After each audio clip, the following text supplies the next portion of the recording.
You recording? Yeah. There it goes. Welcome, everyone, to this week's episode of Wrestling Rewind. I am the West Coast Professor Jeff Meacham. He is the PA sensation Greg Cherry, the longest reigning no DQ Wrestling Trivia champion of all time. Let us not forget the host of Luck of the Draw. Yes. Celebrates 10 years this week. Oh, my God. Yeah, I mean, it's crazy. It's hard to believe that after college I decided to keep it going. It's something that I love. If there's one thing that I love as much as wrestling, it's game shows. So yes, being able to do that and then having a bunch of people come over to celebrate 10 years of the game's existence is awesome. And if you're watching this channel, pretty much all of the videos from Luck of the Draw are on this channel. Just search them, you'll find them. Yeah.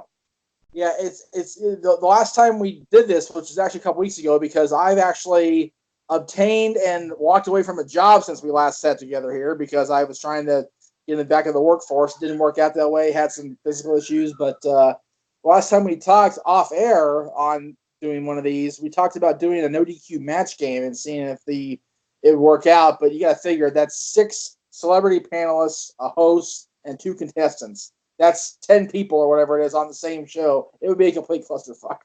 Yeah, that's something that would likely be better to happen live as opposed to over the internet. But speaking of that, I have talked about doing a no DQ game of Luck of the Draw.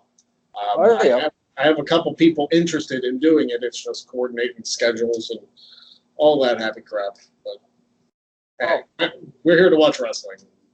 I mentioned this on my live Twitter stream this week.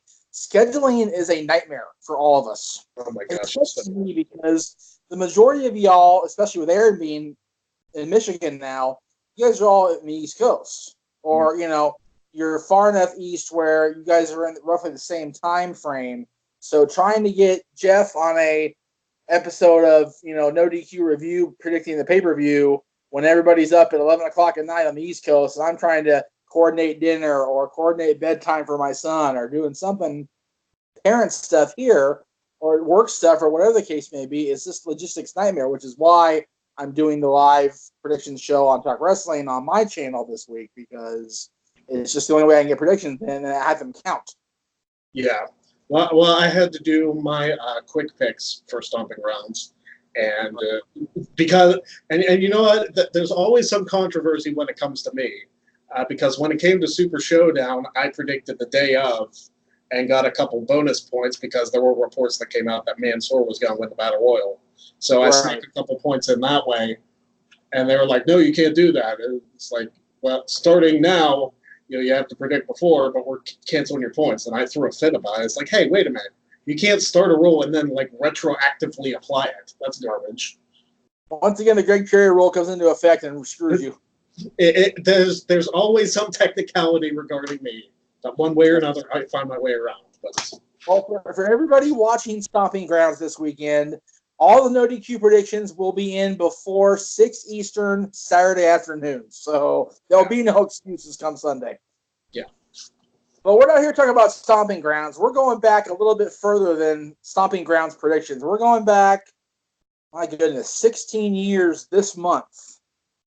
The last time the WWE put on the Insurrection pay-per-view. Now, I did a little research. This is the last pay-per-view to take place outside of North America until the Blood Money show started. Well, do you count NXT TakeOver London? No, because that wasn't a WWE main roster pay-per-view. Okay. So as far as main roster. Full-on, big production value, 3 hours, the whole 9. This would be the last one between 2003 and whatever it was, 2018. They had the first Saudi Arabia Blood Money show. So, but yeah, this is actually for a Raw brand only show. This is rather a stacked card. So, if you haven't queued it up yet, you've had about 10 minutes to queue it up, and we've been babbling. So what the hell's wrong with you? Yeah. But we're gonna go ahead and start this. It's at the beginning, and I thought it started with the signature, the infamous Lucius Aggression signature, but it starts right with the promo for the pay-per-views. So 3, 2, 1, go. Got Steiner in his chain match. Good grief.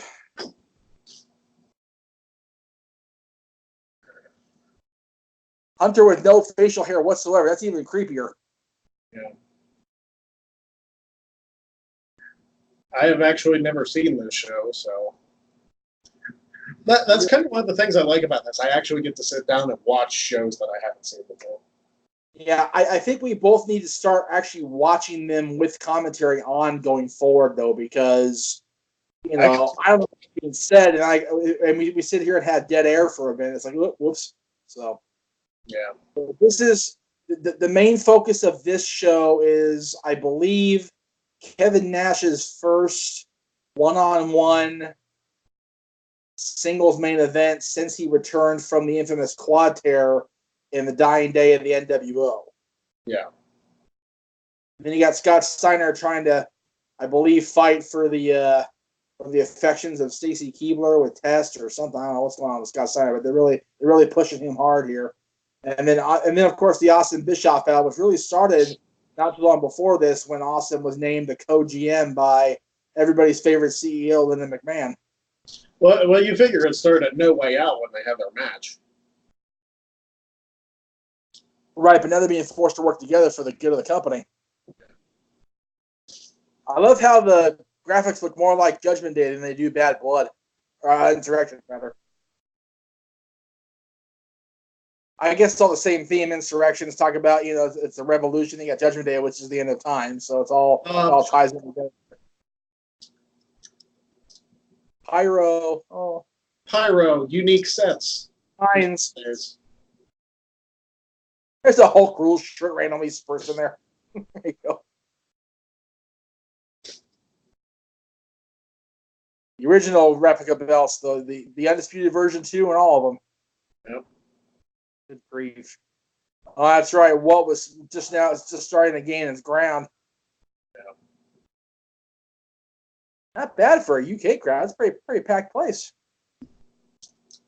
Did this air in the States too? No, this aired solely in the UK. This is the first time I've ever seen this show. Oh, here we go. Yay. We're opening right, baby. What's so scary is she still wrestles from time to time, and her opponent just finished like a 900-day run as NWA Women's Champion, Jazz. She only lost out because she had to vacate it because of injury. So like a Van Dam TV title reign. Yeah, that's pretty much. Well, yeah. Remember, Jazz's NWA Championship reign was lost in the shuffle of the transition from Tharp to Billy Corgan. So she won the title toward the end of Tharp's reign of holy terror, and God, was it bad. And then Billy promoted her for a while. She wrestled at the 70th anniversary show, and then she was scheduled to compete at the Crockett Cup show against Allison Kay, Sienna from TNA. Yeah. And Jazz got hurt. Here she comes now with Teddy Long, no less, or Theodore R. Long, excuse me, the Godfather. What's funny is, other than the natural progression that anybody over the course of 16 years would show a little bit of age, she hasn't changed that much. No, not really. Either Trish. I think Trish looks better now, personally. I think Lita looks better now.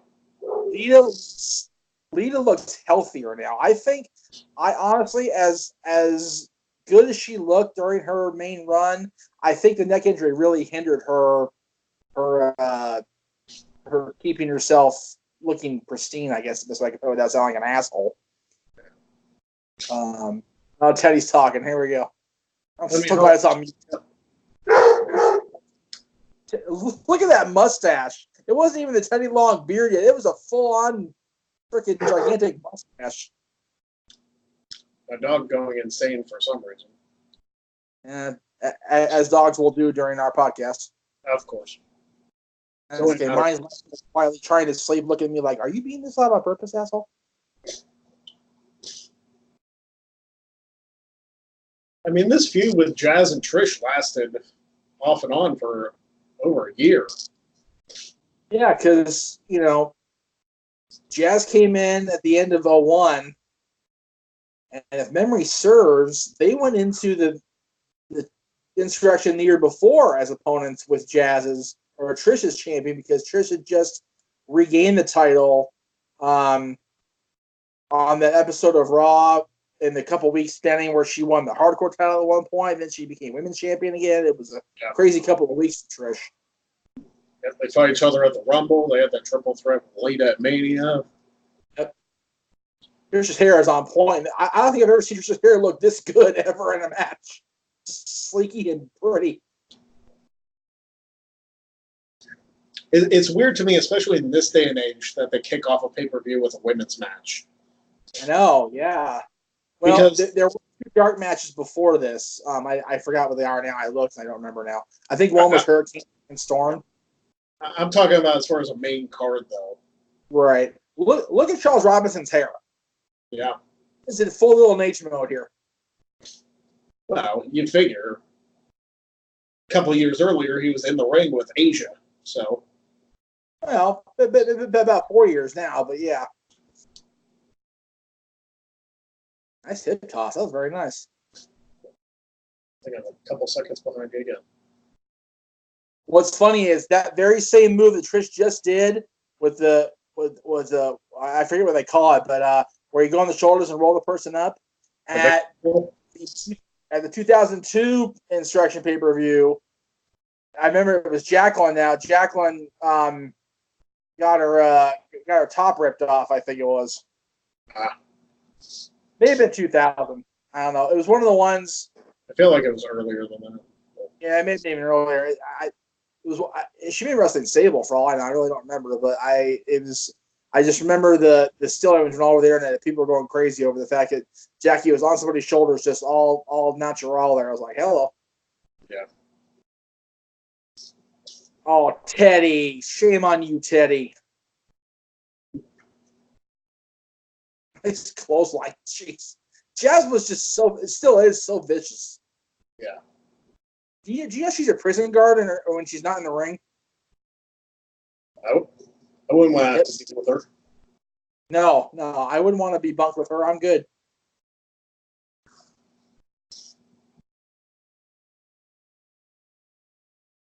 Nice slam.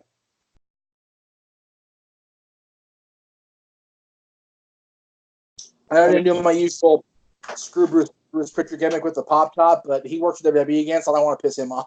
Yeah. He's back with the E. I don't want to be on his bad side. Screwed Conrad over in the process, though. Yeah.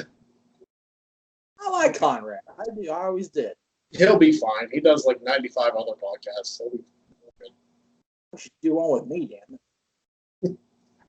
Fan Perspective podcast. I don't know.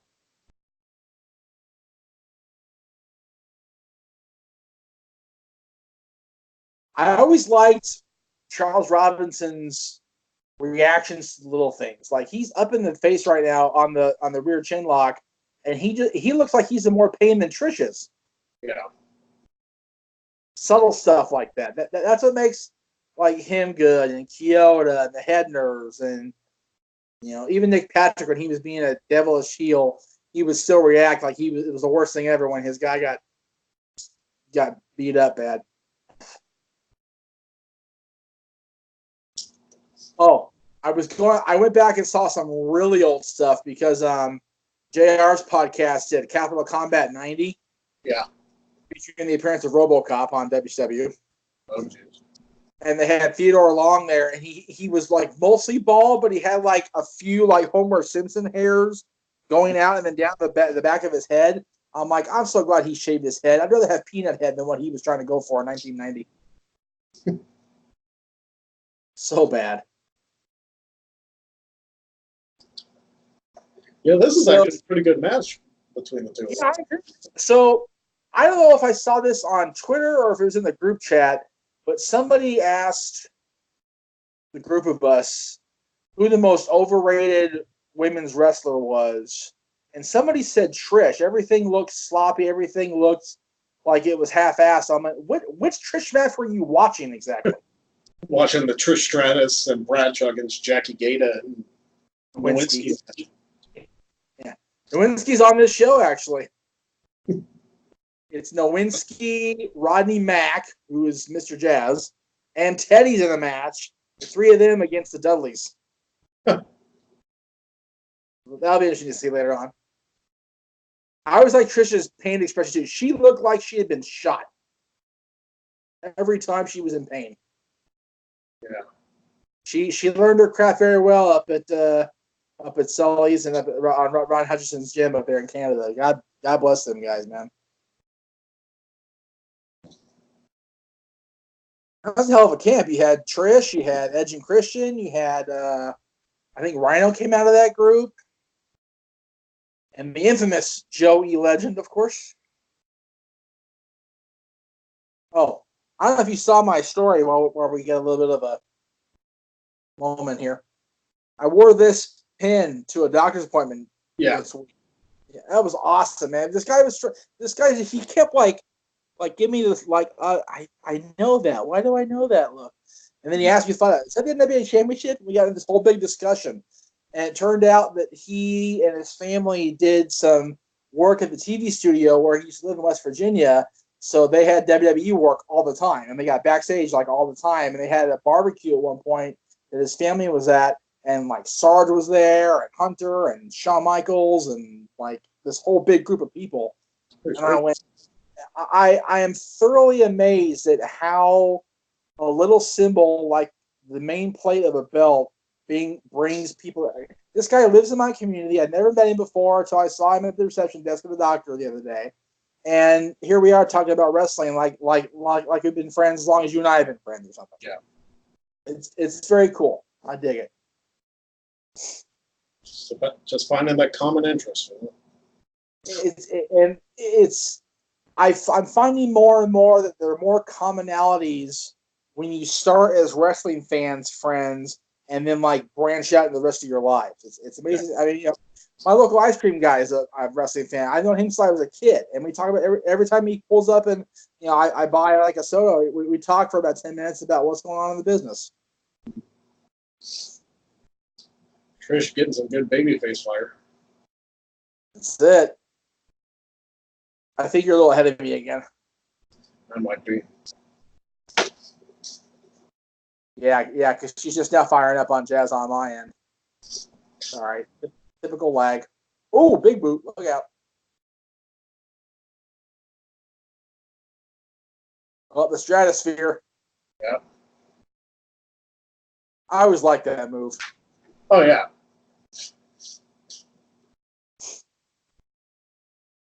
In the mid Trish, that was always cool. Also, that move like gangbusters. Mm-hmm. Even Miz talked about during her Hall of Fame induction. I can't do that. Most guys can't do that. I'm like, yeah, I can't bend forward. All for the stratisfaction. Nope, nice. Down to a suplex. That was nice. Surprised nobody else did that. I mean, that's a brilliant counter. Yeah, well, that's why Jazz was Jazz. Yeah. Jackie would have done it. Jacqueline, I should say, not Jackie. Miss Jackie would have done that at all. No. Yeah, I knew you meant Jacqueline. Yeah. She actually debuted on Nitro on the episode I watched yesterday. How far back I am on Nitro. Wow. Getting there. Getting toward the split of the NWO and the Sting storyline. I'm getting there. A little bit sure. Oh, STF. There you go. Well, not quite. It's very Cena-like. Yeah. You're supposed to bring. Oh, here comes Victoria. Look out. Gee, cray. Mm-hmm. Oh, look at Peanut Head. Come on, Teddy. That was a throw there, Teddy. What is that on the ring mat? What is that in front of the I think that was an elbow pad. That's one of Trish's elbow pads. Oh. Where'd your glasses go? There they are. What a cluster ending that was. Yeah. This wasn't a bad match. For a 2003 women's match, that was really good. Yeah. Not that the roster was terrible back then, but they didn't really give them a whole lot to do. Yeah, well, then again, he had Jazz and Trish in there who actually could do more than most of the other ones. Yeah. So, there's a replay. Look at this throw by Teddy. That's in real time, folks. It's not even slow motion. Yeah. He actually threw her that gingerly into the... Oh, Jerry's upset. Trish got hurt. Jerry's mad. No, of course.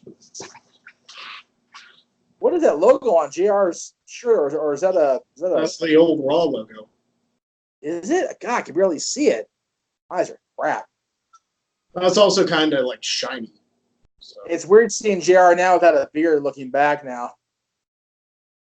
I'm so used to him with a beard now. Mm-hmm. Or the goatee, or whatever you want to call it. Yeah. Well, nowadays with AEW. Exactly. Now we're going back to Judgment Day. That was a good battle royal, too. It was. Oh. Underrated match.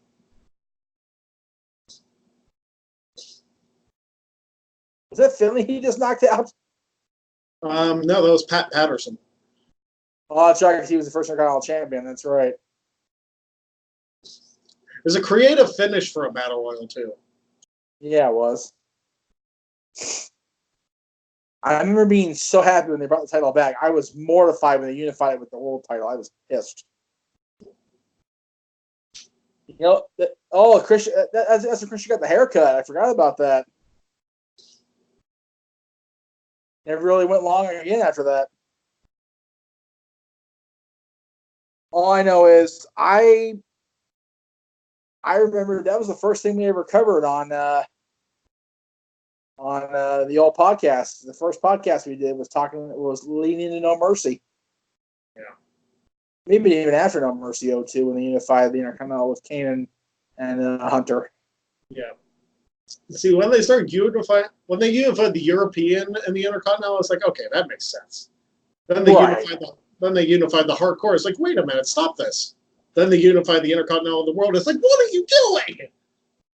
Well, they were trying to have, one title, one show, but then they brought the IC back and then they reinstated the US title for SmackDown.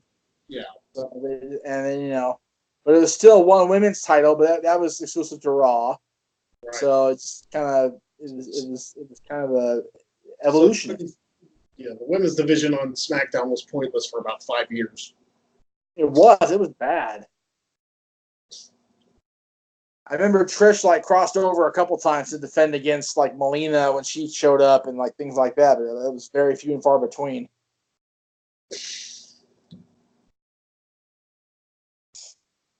You mean you don't miss those classic Joy Giovanni and Amy Weber matches?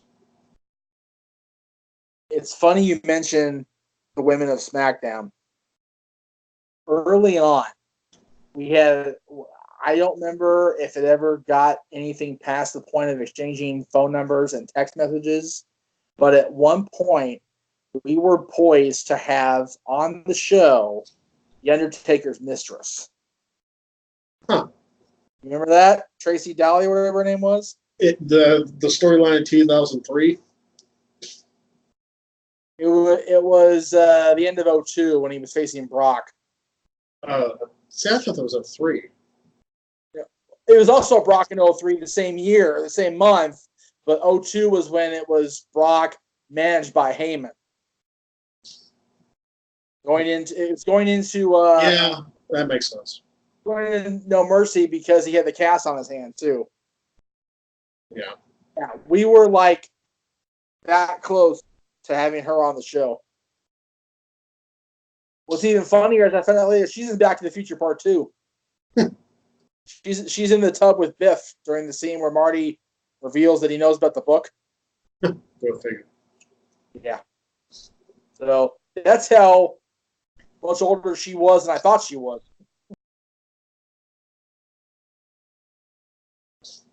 I don't miss that design of the Intercontinental title. I don't either. I never liked it. And I know people love the Oval IC. I never liked it. I was always a classic IC guy. Yep. Strictly because of Mr. Perfect. Oh, yeah. Perfect made that title what it was when I first started watching. And then, of course, Brett and Davey and Sean and Razor and, all those guys, Jarrett to a certain extent. Goldust, of course. But this one, I most associated this one with RVD, so I don't mind it because it was the RVD IC title. Yeah. But I could do without it if it had never existed in the first place. Right.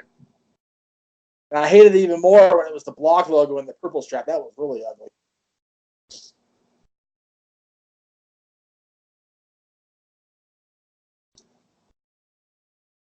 I do miss Christian in the ring. I do too. I wish he hadn't got so banged up so fast. Yeah. But you know what? If WWE would just recognize his TNA run, he's one of the best of all time. Oh, yeah. Multi-time world champion in both companies. Multi-time main eventer on pay-per-views for both companies. He's one of the best ever. And just unfortunately, he'll always be that guy with edge. So. I don't think so. Well, in the eyes of WWE, it'll always be Edge and Christian, not Christian and Edge. Which is funny because, every time they used to be introduced as Christian and Edge too. Yeah, Howard. Every time Howard went alphabetically, I'm like, good for Howard. Yeah, trying to get Christian rub, And to be fair, Christian was jealous over my favorite trophy of all time. Yeah, the ring like the Stanley Cup. Which is that had to have been why they made it like that, because Edge was Canadian. It's like, hey, let's make it look like the Stanley Cup. They had input on that. I'm like, yeah, let's do it this way. Yeah. Plus, it made for a hell of a visual when he turned on, and that was fantastic. Oh yeah, because he did the whole kiss the cup and then threw it down on him. And if it weighed near as much as the real Stanley Cup, that had to hurt because the cup weighs 35 freaking pounds. Yeah. I've held it. I know it's huge. Funny. Never actually been down to hold the Penguins Cup. But what's that? I've never actually been down to touch the cup when the Pens won it. But you know what? It's funny. When the Ducks went the first time in 2003, when they lost to, I think it was Detroit. I don't remember for sure. The cup came to SoCal. Yeah. And it was at a Sears, I think, in one of the malls in Orange County. And so Dad and my brother and I went down to see it. And there's a picture on my Facebook of me in my classic Kings jersey with my black cowboy football cap from the XMV days. Yeah. And posing next to it, but not touching it. You'll touch the cup until you win the cup. Christian's done already. He's done. That's it. And then that picture's in my dad's office at his work, along with the picture of he and my brother with the cup. And the picture of my dad looks like he's kissing the cup. I went, no wonder we suffered for another 9 years. You kissed the cup, you moron. And then turned out he didn't. He was right about here. Yeah. So when we got the cup in 2012, and it came to the Microsoft Theater down wherever the hell it was, Club Nokia, whichever one it was down there, downtown LA. As much as it grossed my dad out later, my brother and I each kissed the side of the cup. We did a family picture of us, my grandmother, my dad, my brother and I. And he and I each kissed the cup. I was going to do that. When we won it 2 years later, the thing that stands out the most about the cup was I picked Dylan up because he was 6, I guess, when we won the cup the second time, and put him on the table standing next to the cup because this big-ass table of the cup. Yeah. I put him standing up there, and it was my brother, my dad, Dylan, and I. We took a 4 picture, and then the three adults backed away, and Dylan looked around, and he looks at the camera, gets this big shit-eating grin. I'm like, take the picture! Yeah. That picture was on my dad's computer desktop for years.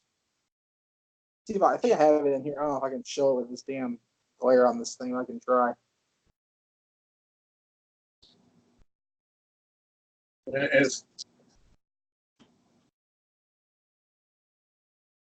And maybe like that.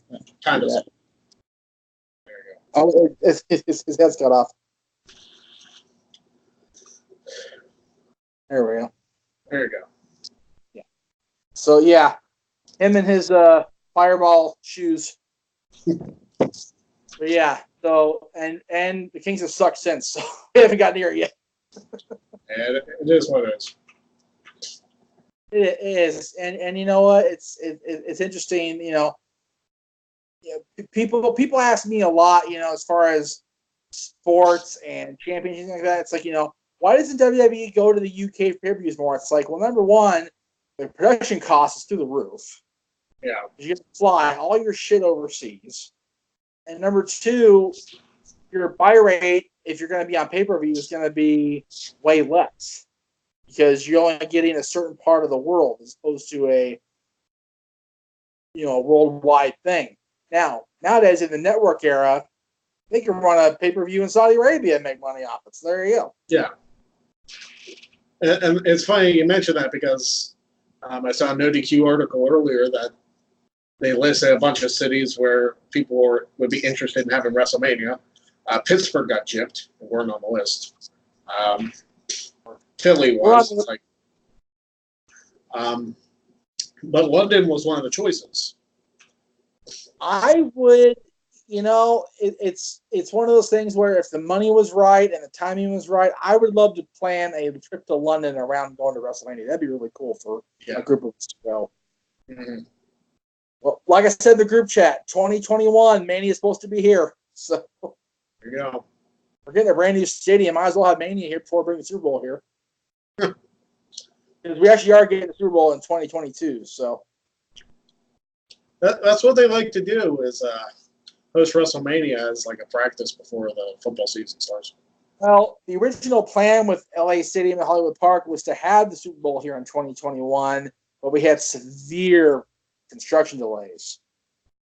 So they delayed it for a year, and they actually negotiated with ironically enough, Tampa, I think, to bring the Super Bowl to Tampa the year after Mania is there. So we'll go Mania 2020, and then Super Bowl 2021, and then we'll have Mania 2021 here, and Super Bowl 2022 will be at the Arctic Stadium also.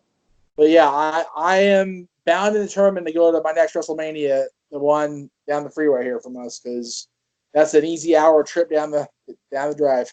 Yeah, you can't really beat that. Yeah.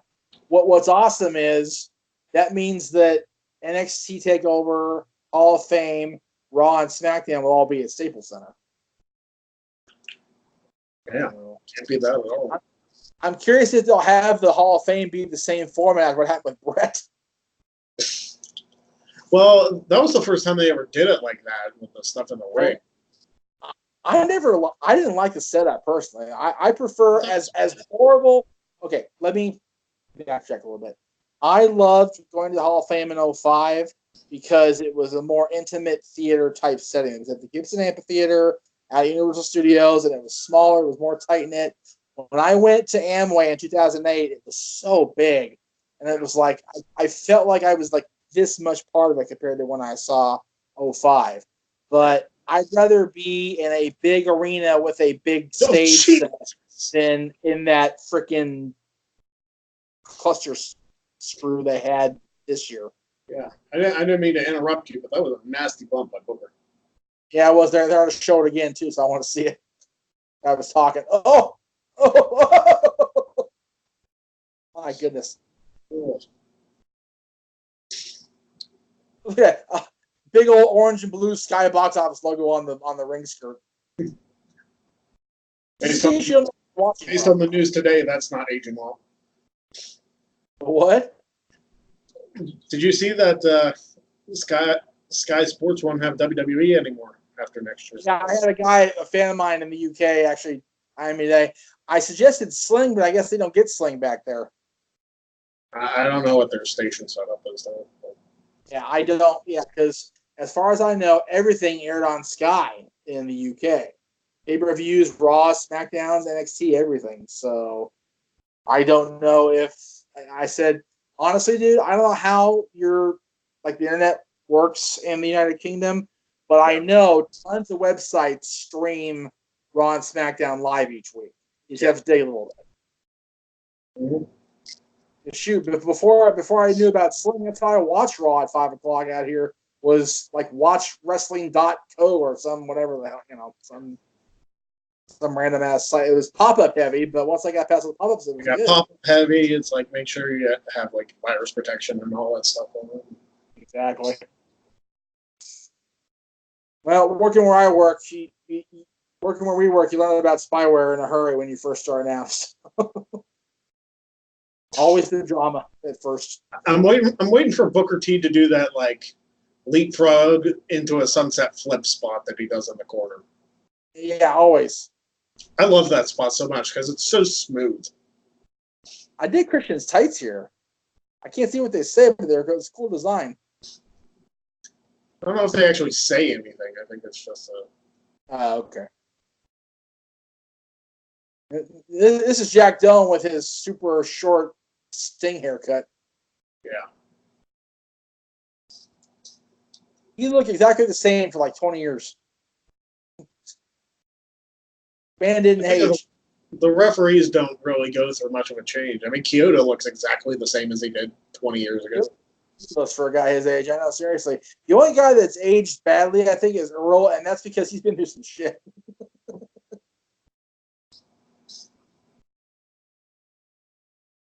Booker's spinning a lot during this match.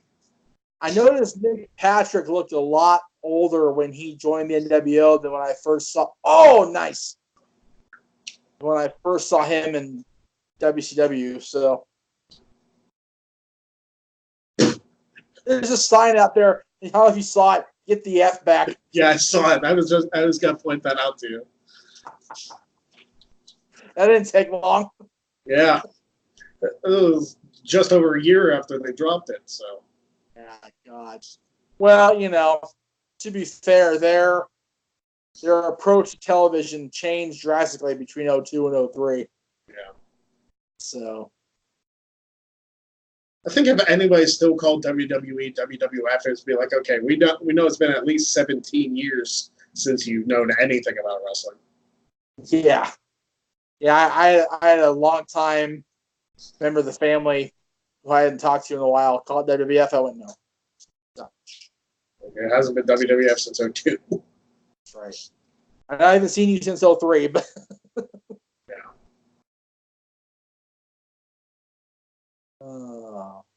What is it with the and again, this comes back to what I talked about earlier about the production cost. I think Insurrection had the same set all 4 years, that big, huge X. Well, you figure, like, the backlash with the hooks. Right.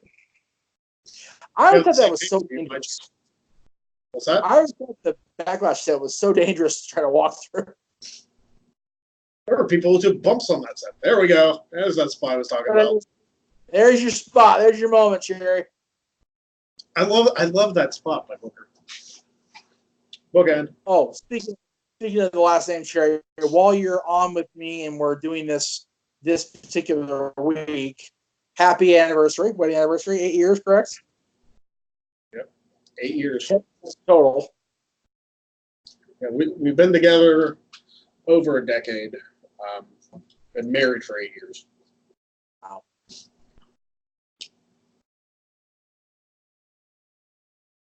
That's crazy. It's so funny to think that Dylan's mom and I have been apart longer than we were together now. I figure we broke up 8 years ago after being together for just over 6. Yeah. So the passage of time is a scary thing. Here we go. He's not all bug eyed about it, though. He's just like, yeah, I got this. I'm casual. I got me a spinner Rooney going. Here we go. Christian's Coyle watching me sneaky. Was it a Rangers jersey I just saw in the crowd? Sure looks like it. What the hell is your Rangers jersey doing in the middle of the United Kingdom? Maybe he's visiting.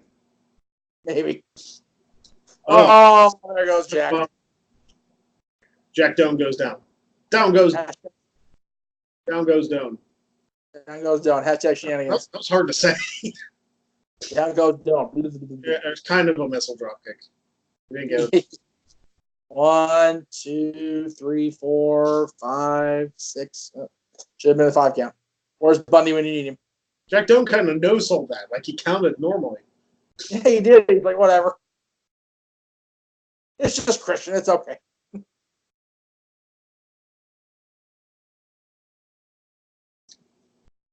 Kill switch, run pretty, whatever it was called back then. Oh, he's going to hook the tights. Wait for it. And the rope. Oh, both tights of them. And the rope. Jeez. Damn. Get out of the way, Finkel.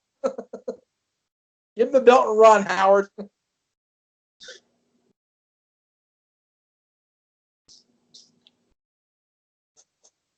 You know, I'm trying to think. Did any of the title ever change hands in the UK besides Davey beating Brett? Oh, wait. Sean beating Davey. Yeah, European title. European title.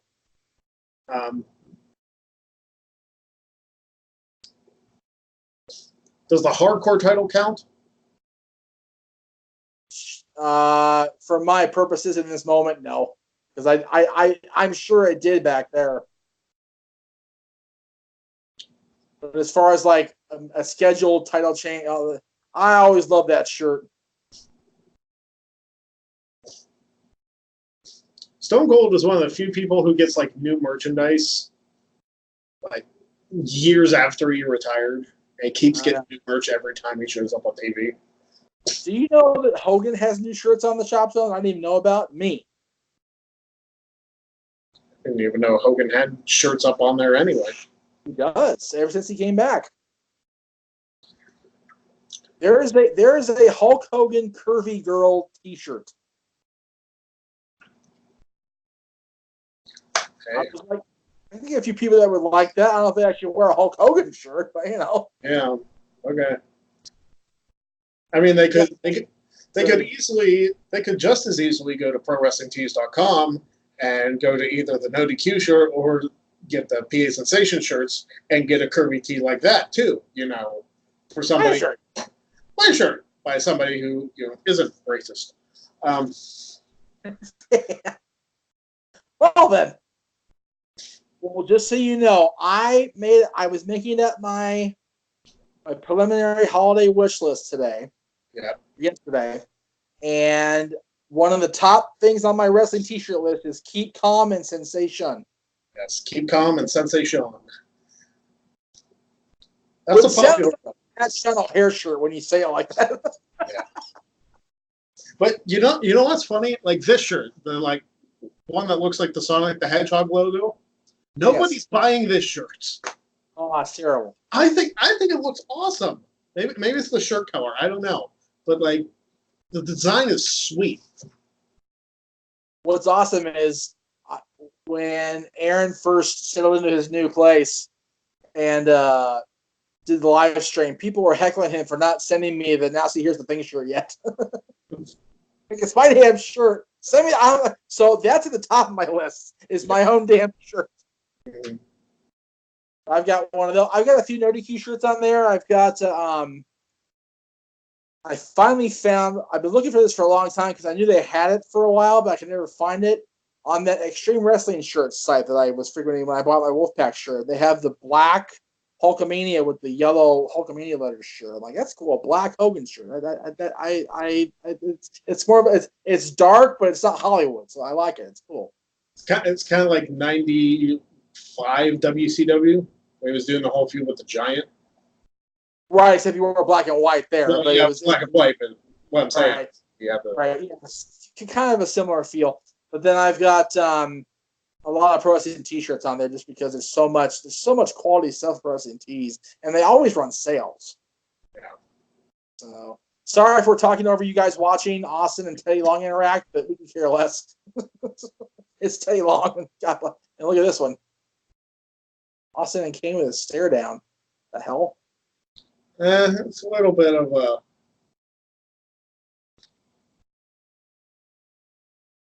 I guess they did this before Bad Blood. Baby La Resistance, both of them. Look how young they are. Jeez. Well, you figure Renee was 19. Damn.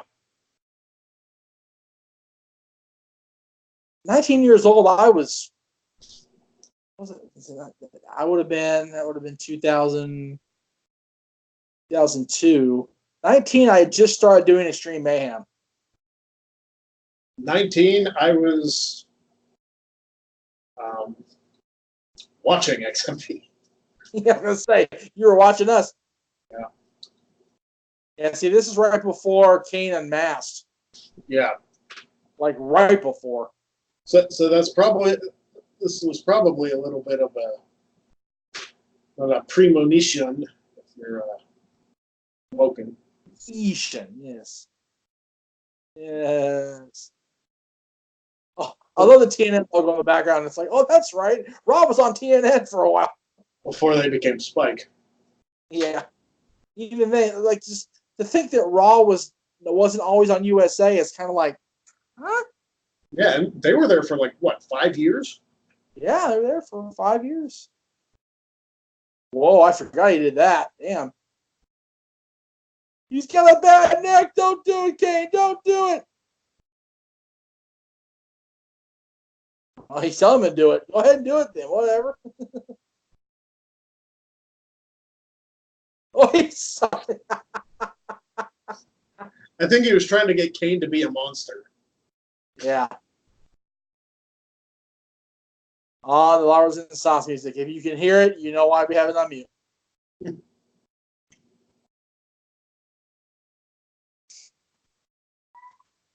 The stereotyping is real here. Yeah. They're French. You have to have berets. And the Napoleon style jackets. I mean, based on the time frame and everything that was going on in the political world, this being a heel gimmick worked very well. Yeah, especially in England where they don't like them anyway. Yeah. Although, God bless Tony Blair, he's the only one that gave W any sympathy. Tony Blair took care of W like a little kid. Like, it's okay, George. They still love you. It's okay. This was before they, instead of representing France, they represented Canada. Right. Of course, I guess that was after Renee went to SmackDown. It was just right. Conway and Grogner. Conway. Did we ever think that any of three of them would be a world champion at one point? And sure enough, Rob Conway was a two-time NWA champion. Yeah, you never know. Rob Conway at that. Like I said, the whole Bruce Stark administration was just nothing against anybody that was champion between the end of the Pierce Cabana story and the acquisition by Billy, but it was a mess. It's amazing. Like, when you look back, how long was Van Dam on the main roster in WWE? 5 years? 6 years? If you count being part of ECW and the invasion, 6 years. 6 years. 6 years. July of 01 amazing until championships he won. Yeah. What's funny is the singlet he's wearing was his first figure singlet. That exact singlet was his very first Jack's action figure. I'm not sure if he debuted it at the same time as the figure came out. He had that figure before then. He had to have. Somebody actually just posted a picture on Twitter about those specific tag team titles. And it's like, who do you think of when you see these tag team championships? And it's like, if you didn't say Kane and RVD, you'd say Kane and Big Show. Either way, the answer is Kane. Right. I actually think of the Dudleys, too, because they held those belts. They had a big feud with... You know what I really think of? Orly and Storm. Yeah. And before that, Eagle and Storm. But you figure Kane held those with Van Dam, Show, and the Hurricane. It's true. So. Yep. Well, you know, certain people stand out when it comes to. I mean, again, the oval IC you associate it with RVD. The Winged Eagle you associate it with Hogan. You know, the Azure Eagle you associate with either Triple H or The Rock. Yeah. You know. Honestly, La Resistance with Grenier and Conway would probably be a good answer for that too, because they were tag champs quite a bit with those. Yeah, they were.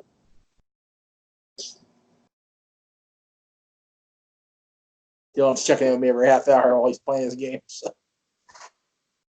Close the door, bud.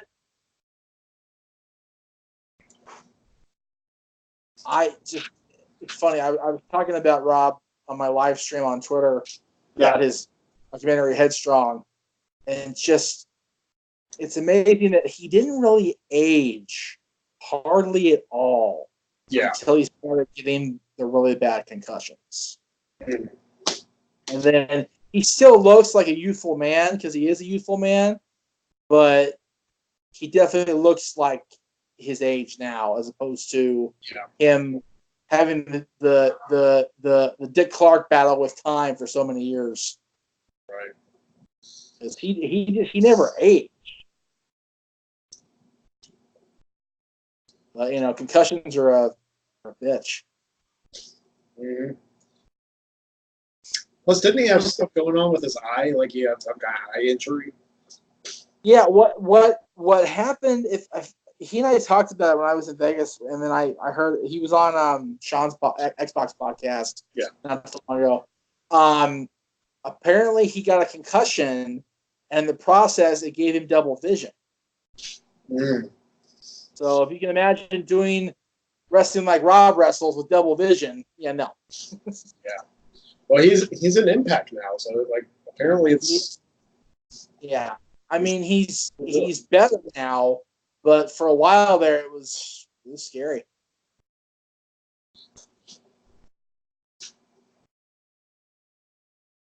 There was a lot of trash barrel for the day. Thank God.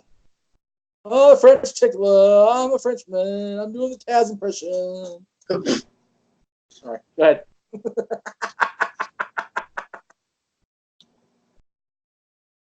Taz always singing that song to go that move. It's like, okay, I remember him doing it during the Rumble.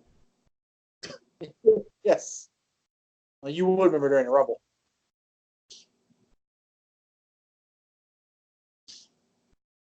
Van Dam didn't stop moving there for about 30 seconds. Yeah. Not quite as bad as like Rollins and Ziggler selling moves for like 5 minutes at the end of a 2014 Survivor Series. Oh my God, I know, right? Like, I know Sting had to debut and all that stuff, but it's like, holy crap. No, the worst one of those ever, and I will fight to the death on this one, is when Hogan hit the Giant with the big gold belt at Hog Wild, and Giant was on the ring mat for about 20 minutes. I remember that because, like, Hogan cut the promo with Beefcake. Yeah.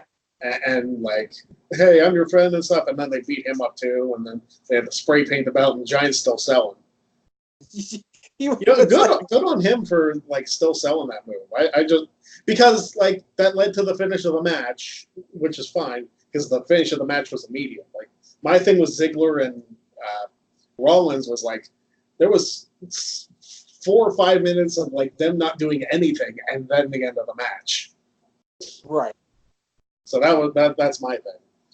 Right. No, I see what you're saying. It's you know, it's one thing to sell a belt shot because trust me, I've seen belt shot sales that can go really, really bad. You know, I've seen a belt shot go against the promoter I worked for that he nicked himself with a scalpel and sold it so bad he bled all over my freaking jacket. Luckily, I wiped clean off with a rag, thank God. But taking a shot with a at the time 10-year-old gold piece of belt and then selling it for like you've been shot, it's like, hey, Paul, time to get up. Okay. Well, you figure Rollins sold a zigzag for like 6 minutes.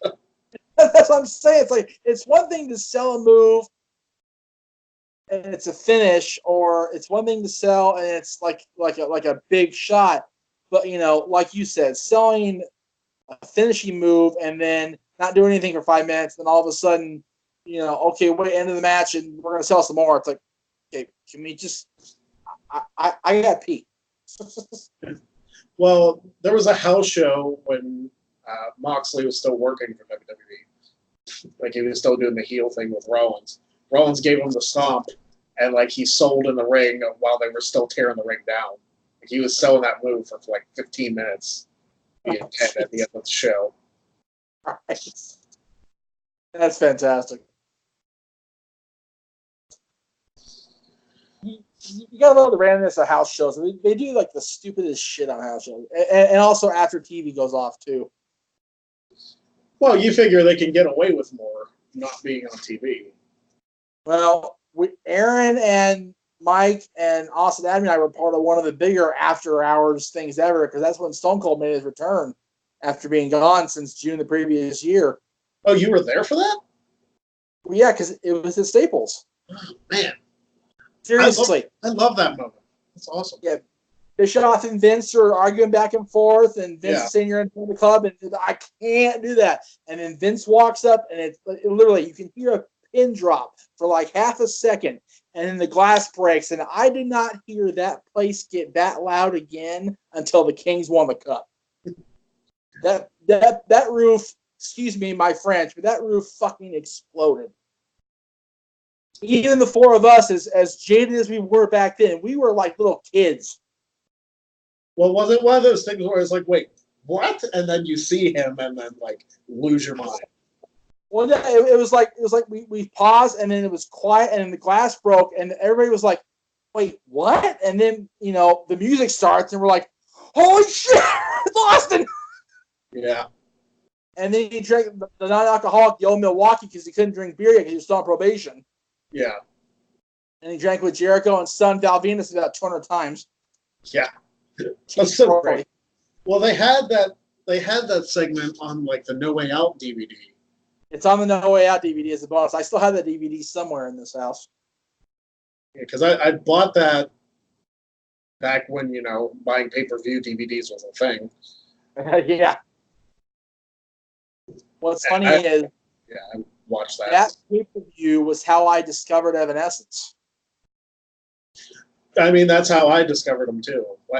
I swear, pay-per-view themes in 2003, 2004 shaped my taste in music. It's just the same thing. Because for me, all before that, it was oldies and country music. And all of a sudden, I'm listening to that. Literally, I shit you not. When we had that summer of 03 where Mike and I did the hiatus and he was off at the hospital and I was in Oregon with my aunt and uncle and my cousins, I walked down to freaking Fred Meyer and bought the Evanescence CD on the spot.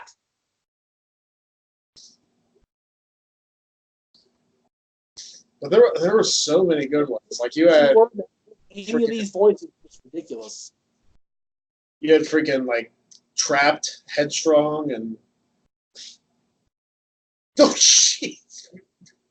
What happened, Rob? That's like goofy. He bounced off of Dupree's muscular back and bit shit. All right, Kane's had enough. He's done. Be the monster. Do it. There you go. Oh, Van Dam's creeping.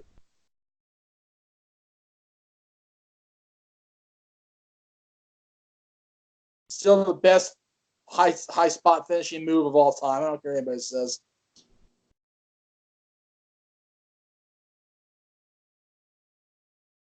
And people will fight me. Oh, Shane McMahon, coast to coast. Yeah, Van Dam invented that, asshole. Yeah. And Terminator, bitch. Don't start with me. Speaking of Shane, what do you think of his current push? I don't mind it. It's one of those things where, Vince hasn't been on TV very much. He's been away from doing other stuff in corporate, which means Kevin Dunn is there, which means it's good. You've got Triple H and Stephanie not appearing very often. I don't mind the McMahons being around because I personally think the whole GM, authority figure, anything like that is very antiquated. Yeah.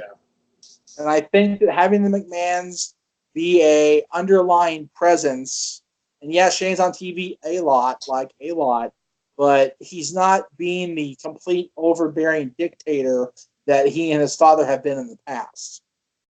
People are. Have you seen the rumors Shane might beat Kofi for the title? Yes, I have seen that. I actually saw you address that. Oh, Al Snow's got a microphone. This can't be good for any reason. Al Snow interviewing. Oh my God! I forgot Al Snow was a broadcaster because he was doing Heat at the time with Coach. I thought that too. And then they did that whole like heel turn. Yeah, him and Coach. Him and Coach against King and JR for Who Called Raw. What's funny is they actually did one of those WWE Network Untold segments recently about the Shane McMahon versus Kurt Angle match at King of the Ring. I need to see that because that's my favorite match of all time. It is the shit. It is business. I absolutely love it. And the segment's good too. They talked to Al Snow quite a bit because he coached Shane for that match. Thank you, Al.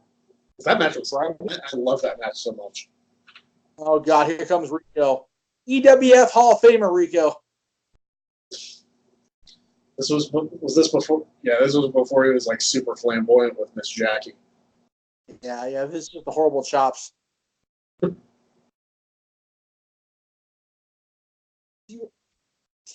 thought he was gonna tear his beard. I'm like, oh my God, he's gonna tear the chops off. It scared me for a second there. Not the boogeyman with Jillian. Right? Probably her worse.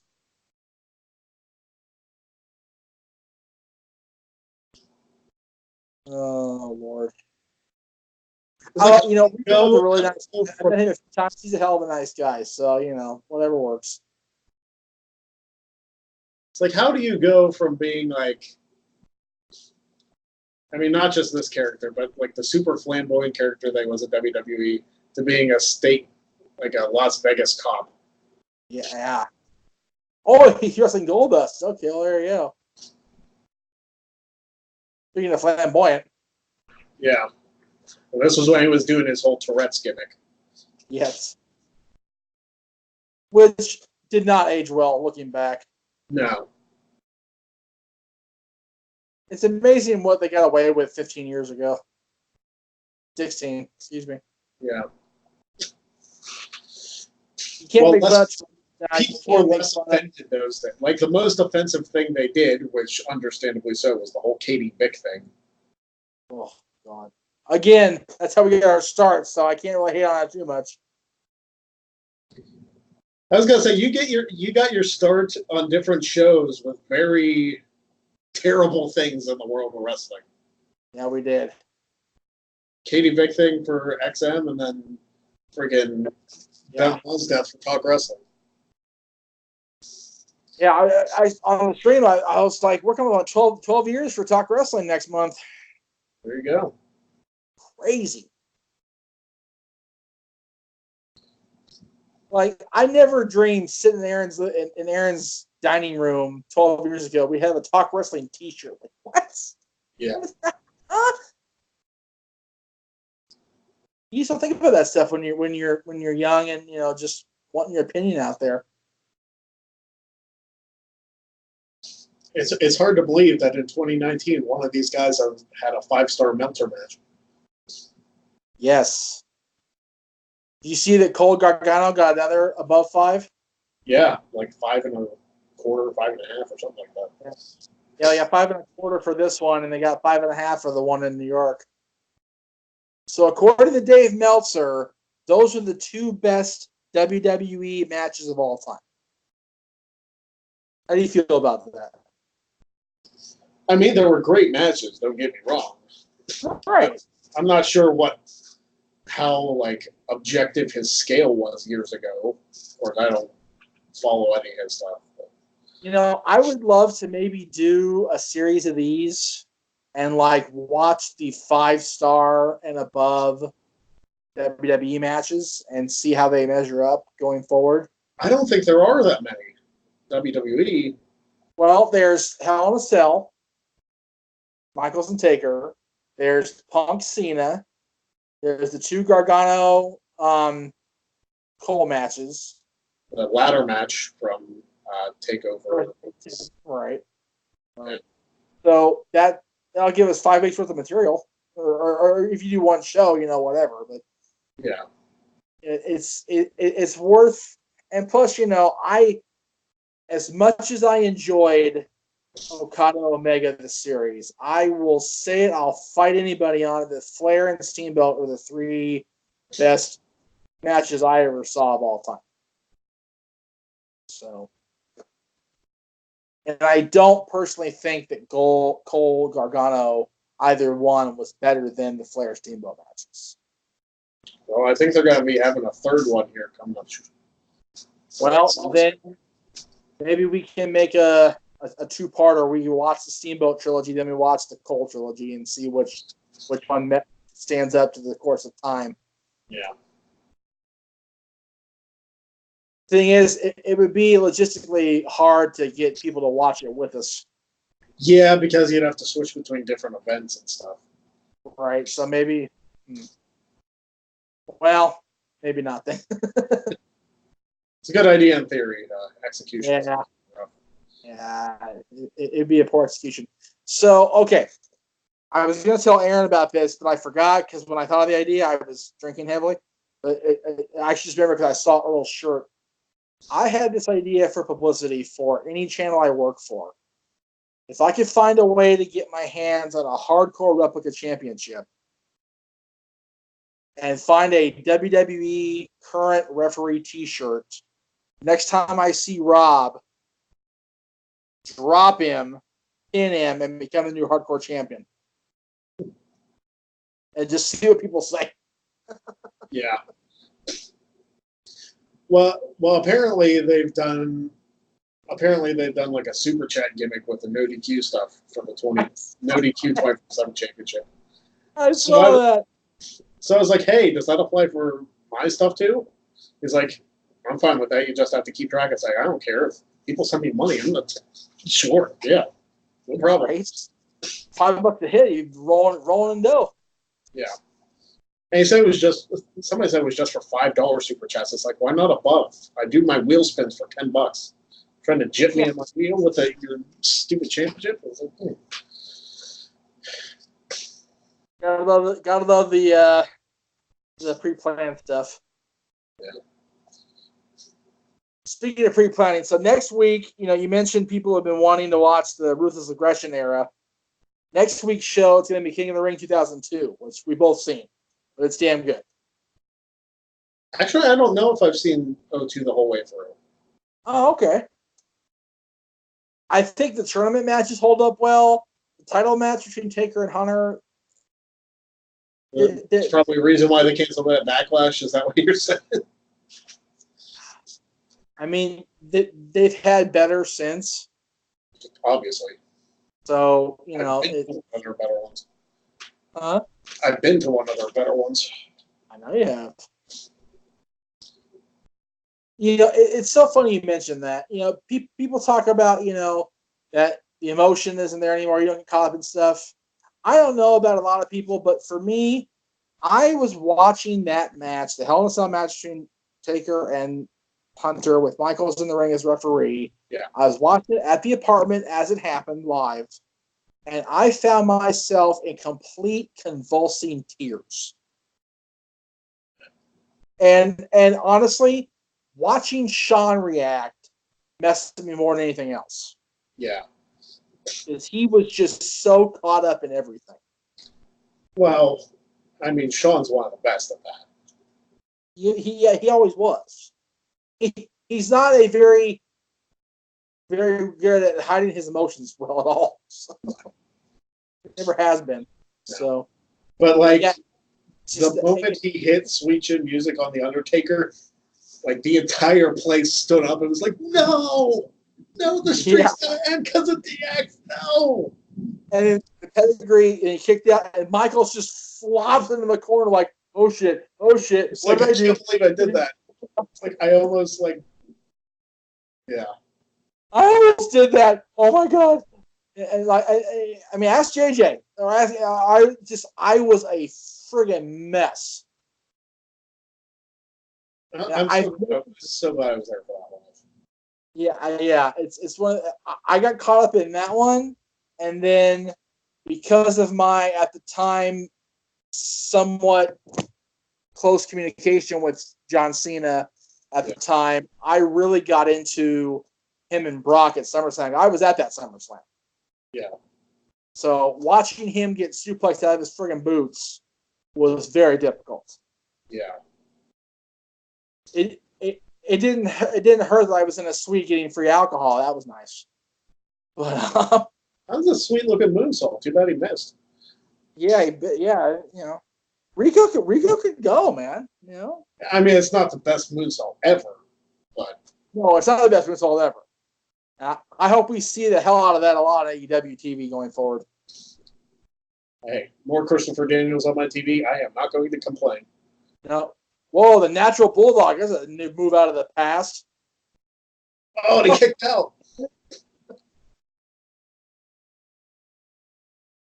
That's still one of the more underrated theme songs in WWE history, the natural Dustin Rhodes.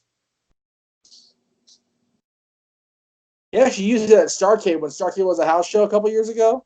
He came out to the natural song as Dustin Rhodes. Yeah, I saw that because he came out with the Goldust robe and then like ripped it off. He was in his natural stuff. That was fantastic. What a great moment. Dusty was smiling that day, I'll tell you what.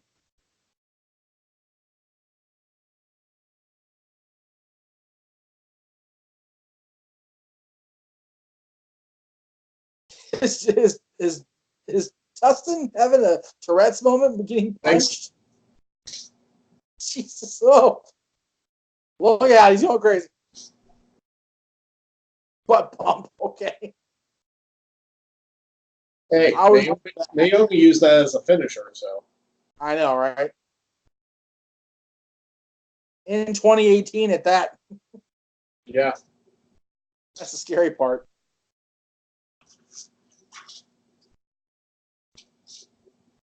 It's so scary that the Goldust gimmick was already 8 years old by this. Yeah.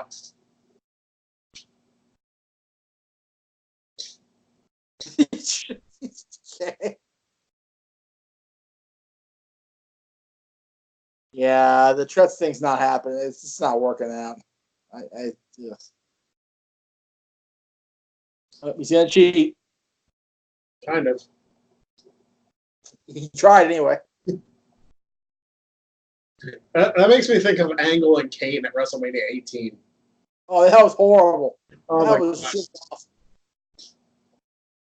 Like, I'm not sure who I felt worse for in that situation. Oh. Power slam. What the hell? Cool. I mean, he's got a good power slam. But didn't expect that. Yeah. But yeah, Angle and Kane at Mania 18. My gosh, that finish was so bad. It was so bad. Oh, I know. I felt bad because I like them both. Yeah, I do too. Like it's just the whole thing. I mean, I get the whole reason behind the match as far as Kane, cost, and WL hat. I love it. I have one of those somewhere. Kane cost Angle the number one contender spot against Hunter or against Jericho. I get it, but the execution of the finish was just very, very poor.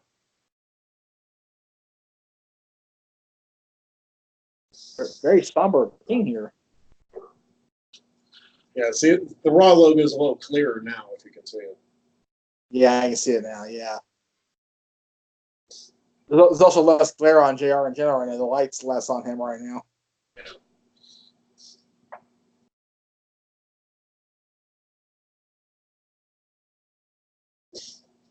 Very passionate.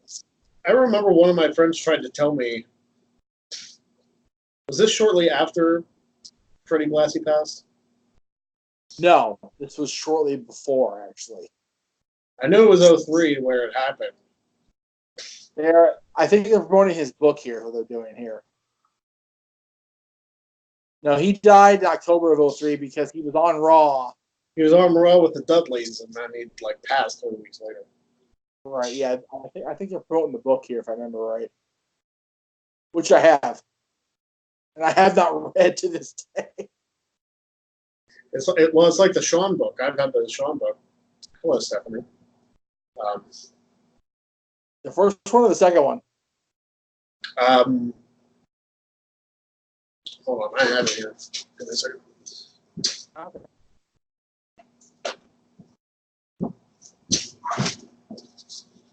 Oh, the second one. Nice. Okay. That's on my Christmas list. Oh, there you go. Yep, that's where I got the picture with them. Yeah, see, people, had I had the money for both, I would have paid for an autograph and got my book signed. But I didn't have the money for both, so I made it the point to get a picture that way. I made sure I had a picture with him with my winged eagle. Yeah. You know what? I almost missed that too because my boss made me work overtime that day, like on Saturday, and I had to wait for some like mechanical part to come in, and it took like longer than it needed to. I was freaking out. I was like, if I freaking miss Shawn Michaels when I'm like half an hour away from him. Oh, here you go. I was wrong. I guess it was October. Or you know what? October 03 was Hawk. Yeah. 03 was for a lot of people because Perfect passed away in 03. I have a story about the Perfect passing because we were at Staples for Raw. I mean, that must have been like a couple days after the fact. Yeah. The Perfect passing news was the same Raw that Austin came back off TV. We found out from the KLOS guys on the radio truck outside the building. And they put the graphic up on TV later that night, but it was very somber start to Raw, very somber afternoon when we found out Kurt had passed. Not a fan of the Y2J, that Tron. I miss the old countdown, the original countdown more. What's he doing? Inventing. Real with who, I wonder. Oh, you know what? I think it's one with Austin and Bischoff. Yeah, because Jericho talked about this in his second book that he was hurt. So they had him doing a summer of highlight reels on the house show circuit, and then they brought it to the pay-per-view here. And it was all with Austin and Bischoff. Yeah. Kind of want to turn the volume up. It's weird that they do like TV segments on house shows. Yeah. Because you figured they'd just be like... Oh, there's no incredibly expensive Geartron 5000. He must have got that later. Or maybe he didn't feel like shipping it over to England. Maybe. The ridiculously expensive Geartron 5000. I know he had it because he had it for Christian's coronation as IC champion. Well, what I'm saying is maybe he didn't want to ship it overseas. Right. There's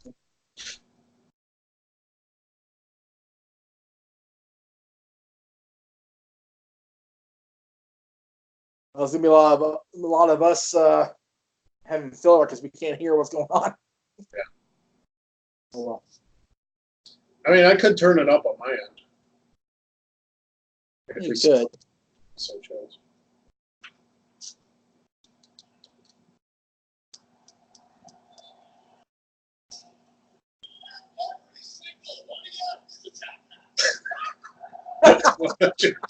I love that Jericho line.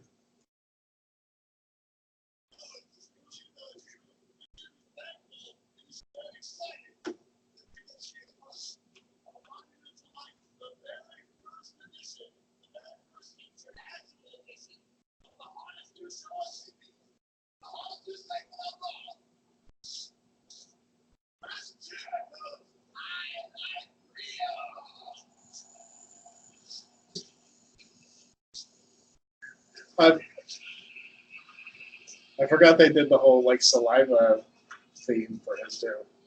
There we go. Look at that sign. See what that said? What did it say? It's in the upper right corner of the screen. It's a long shot. It says, "If you read this, you are gay." Even the signs got away with way more. Yeah, you cannot do that now. Yeah, nope. Especially during June.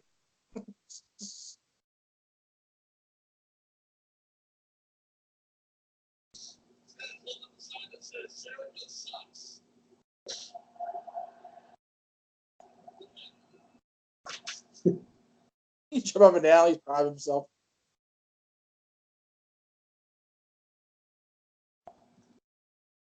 Oh, the air's on. Shit. Hang on. There.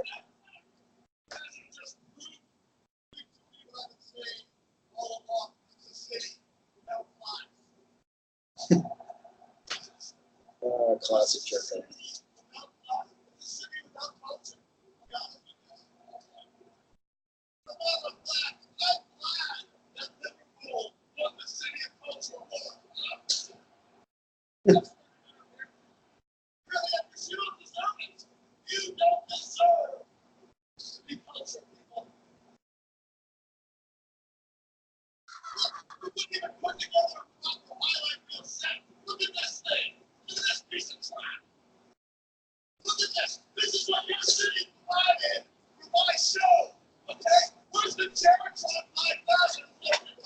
There you go.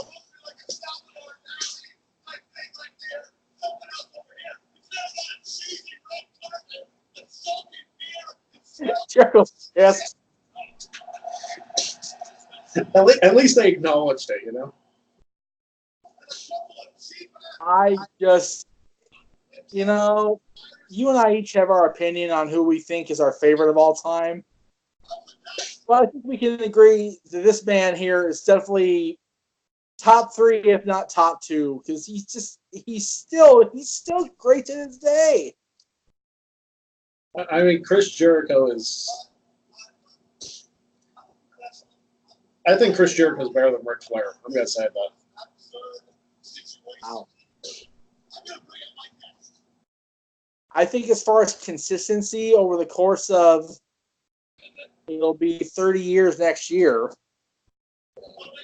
I think Jericho measures up quite well.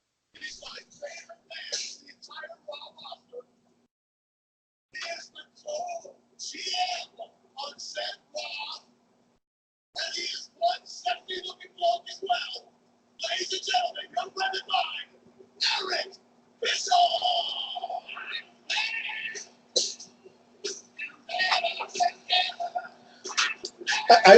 I hate the fact that like his debut. I like listening to the like AC/DC Back in Black when he first came to Raw, but it's edited over. Over it, bugs. Yeah. But I mean, this theme's good too. Like it works so well. It does. I enjoyed his WCW theme though, personally. Okay.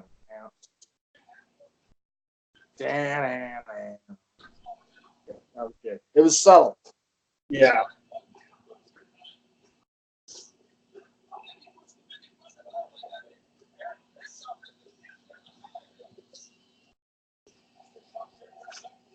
Oh, brother. Oh, Yeah. God. How bad is that? Oh, no, I did it again. Be like, hey, forget 99. Forget woman. I want to tell Bischoff to fuck off. You remember that? You remember WWE.com after he won the WCW title? Wait, which night? No Mercy 01. Oh, yeah. There was an interview, a written interview on WWE.com. You know, what would you say to Bischoff now? I would tell Bischoff, fuck you. Yeah. Wow. And he even said in this book he regrets saying that now.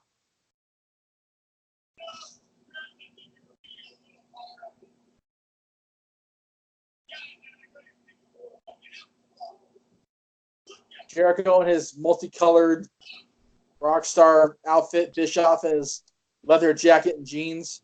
Yep. He has Stone Cold coming out here. I bet you Stone Cold's in jorts. Probably.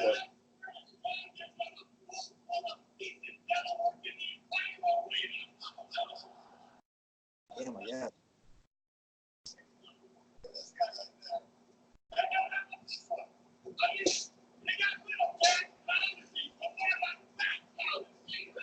I would have popped if they would have been like, Ralphus had better teeth than these guys.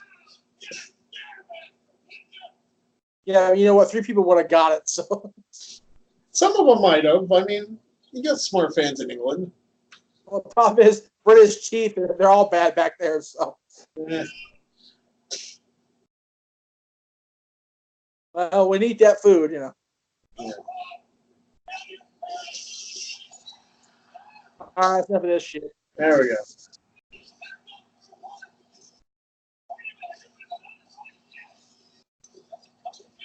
Oh, he's wearing full jeans. Wow. Yeah.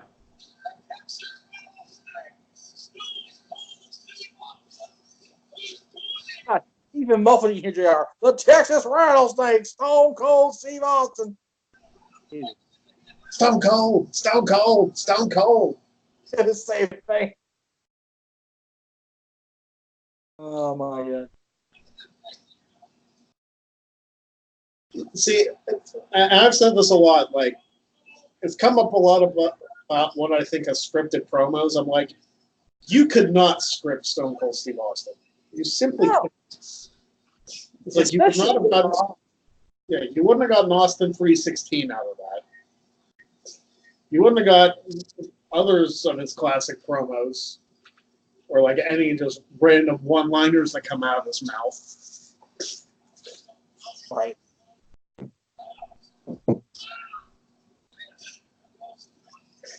Oh, jeez.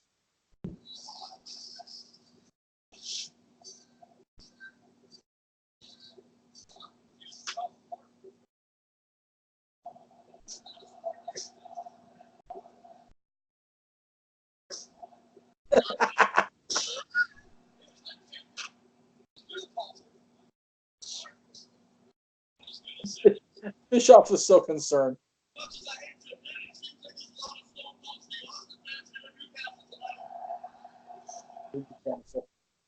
And their beer. Oof.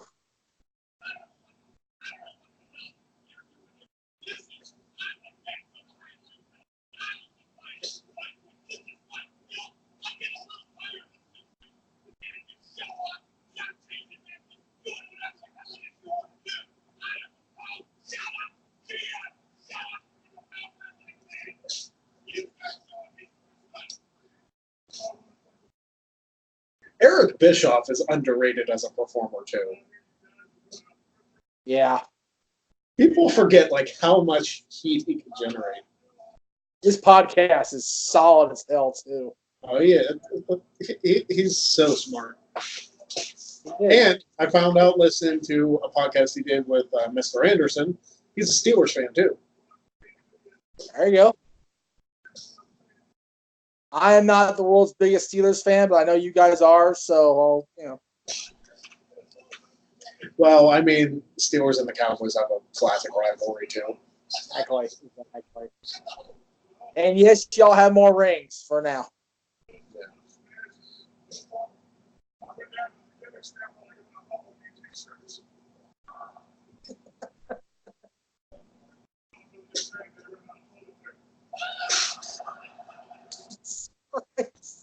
I miss insults like that. Jericho's trying hard not to laugh for real.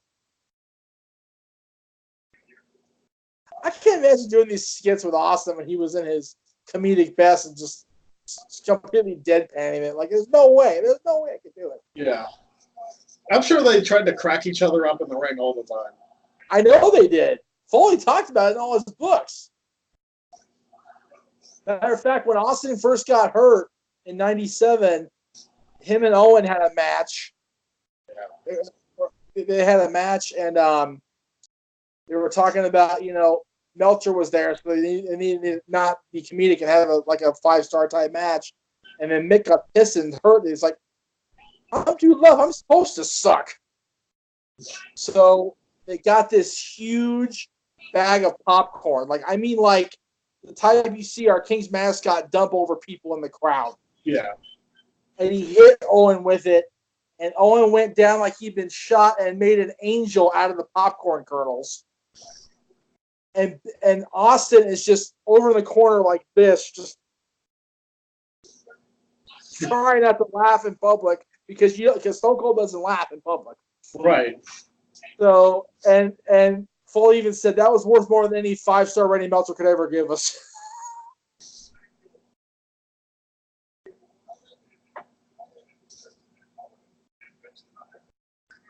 Oh man.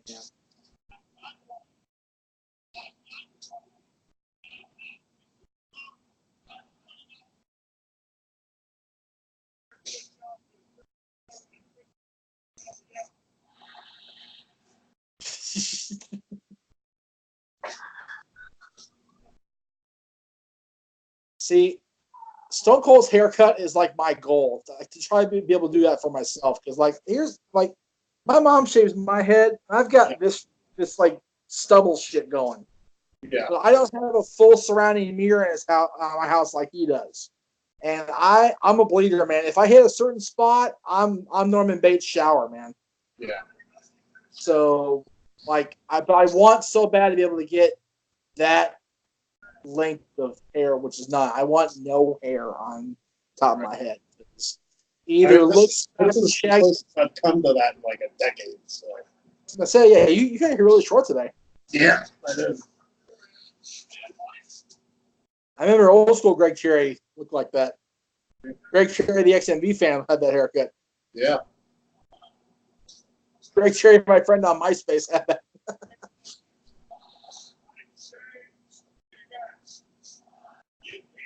I had that shirt somewhere. Not that one.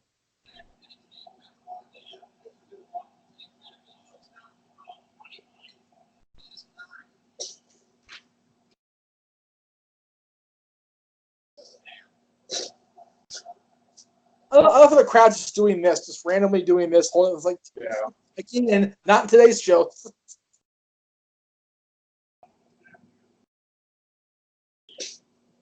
He just unbuttoned his jacket.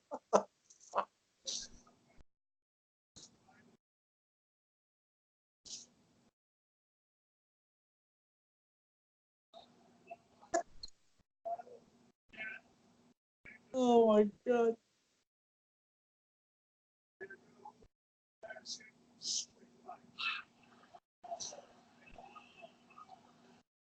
Oh man.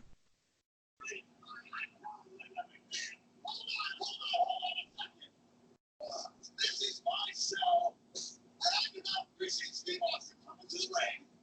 Here in the UK, both of the Beatles, the Rolling Stones, the Who, Ozzy Osbourne, Iron Maiden, Oasis, David Beckham, the Spice Girls, the Wall of Dice Girls, the Rice Girls, the Vice Girls.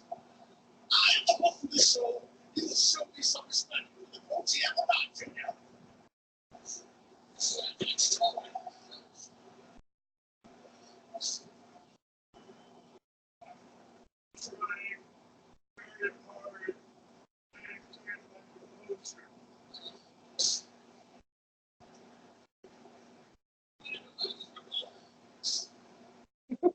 And mischievous grin on his face. God.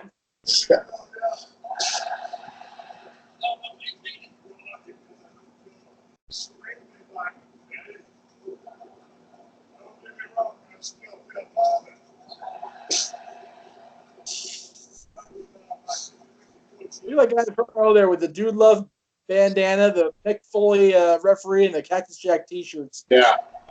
Fantastic look. I just got a Cactus t-shirt like the other day. Did you buy on the sale for Ashley? No, I didn't. I meant to, but like I didn't have enough money. But they were selling like the Cactus shirts at a store I went to for like $4. Oh, nice. Okay. I was like, Yep, I got that shirt at WrestleMania 2000. oh, there you go. Well, here comes the beer. Here come the Stunners. Yep. A matter of when, not if.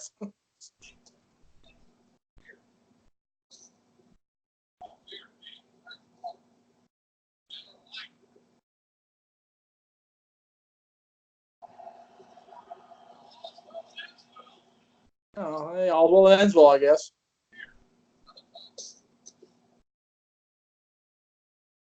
Yep. Whoa! He sold out like gangbusters. Yeah. He always did, though. He like took out one just to meet me.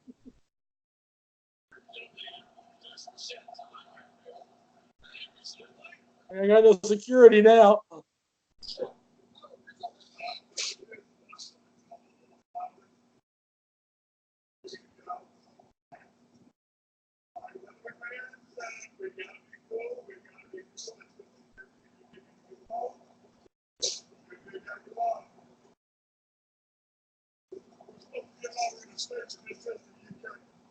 Oh.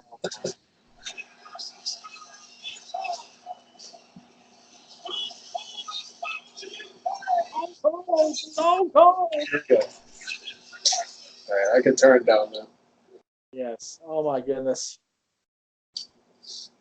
That was funny. That's better than segments that are on TV now.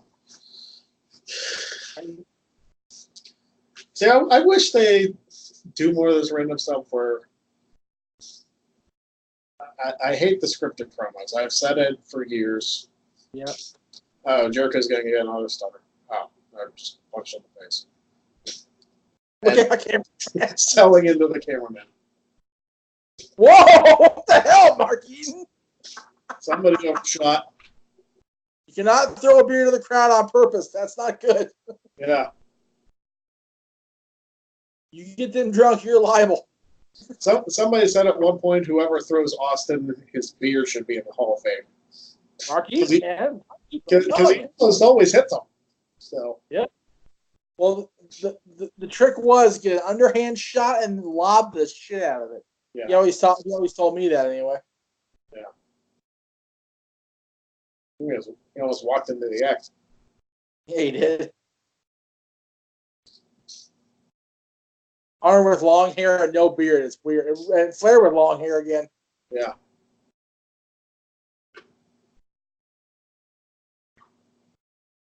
This is shortly after their match on Raw where Flair had his moment of babyface. Yeah. Classic moment. Then they did the segment afterwards. Right. Off TV.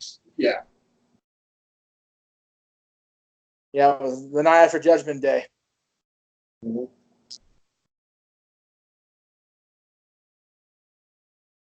Telewest Arena in Newcastle. Mm-hmm. 100 years Disney Magic Moments. There you go.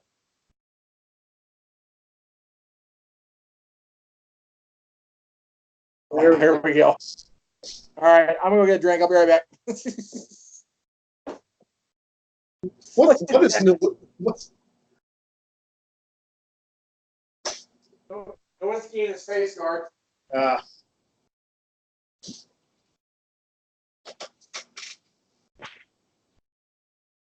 whiskey in the hubcap he wears on his face?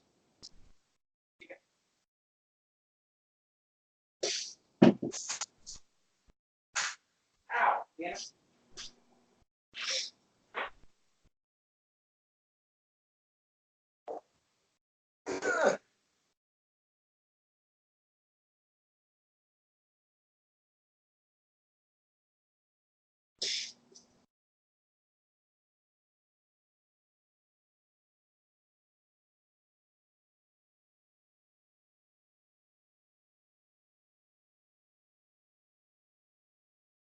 Okay. Light. Shocking. All three Dudleys before they turned heel, and Spike was the boss. Yeah.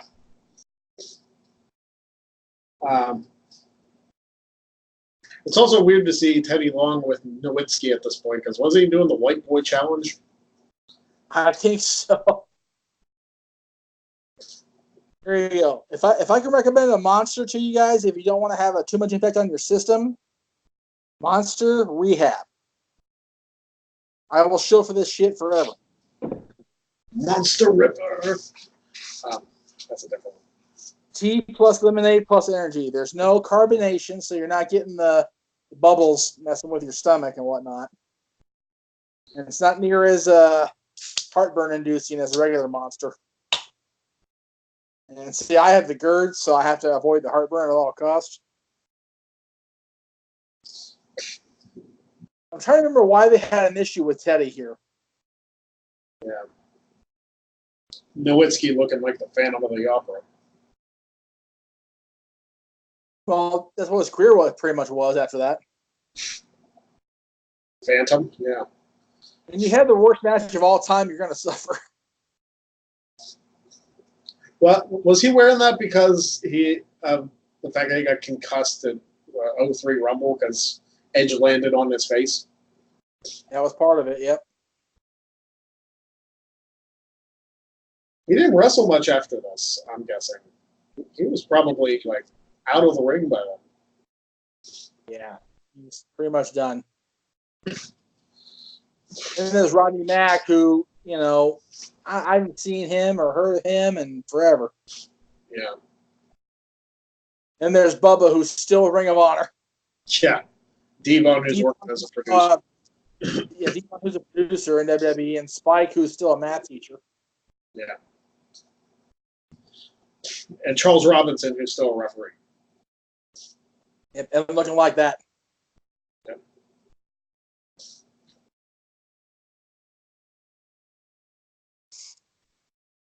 Seriously, his mask looks more phantom-like than the Undertaker's did. Yeah. Which I still say they reused that mask and like painted it red and gave it to Kane. Right? For the end of his What well, no, because Kane unmasked like a week later. Devon, what was that small package? It wasn't small nor a package. It was a mess. Oh, boy. Oh yeah, piss off Bubba. That's a good idea. That's not a good look, Chris.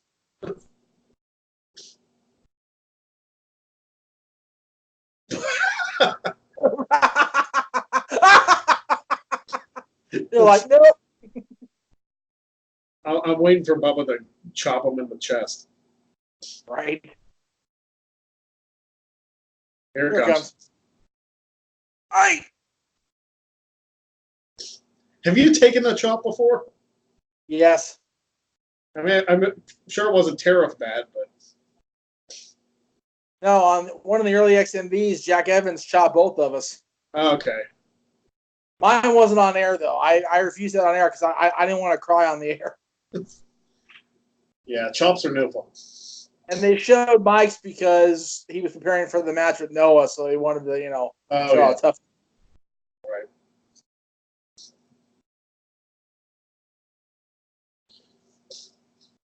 Oh, here comes Spike. There goes Spike. Oh, He's like, don't look as far as Bam Bam.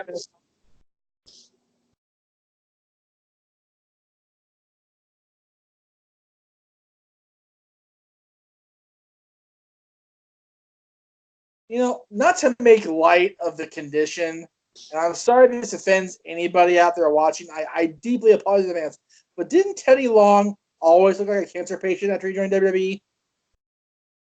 He always looks so like unhealthily skinny. Okay.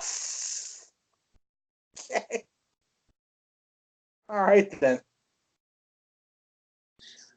I mean, say what you will about Bubba Dudley, but he's. Hey, I came to his defense a couple weeks ago when they had that thing where the guy got bullied, I guess, or whatever. I came to his defense because I knew there was more to that. Turns out the fan was an asshat. Yeah, like I didn't buy that story. No. I saw his tweets and I went, nah, no way. It seemed out of character for Bubba. Yeah. If anything else, Bubba Dudley probably would have punched him in the face. Yeah. Instead of brought him backstage and giving him a stern talking to. It's like that. Yeah. Yeah. Bubba Ray 10 years ago would have walked out of the crowd punching her right in the face, like, nope, sorry, good night. Leave her alone.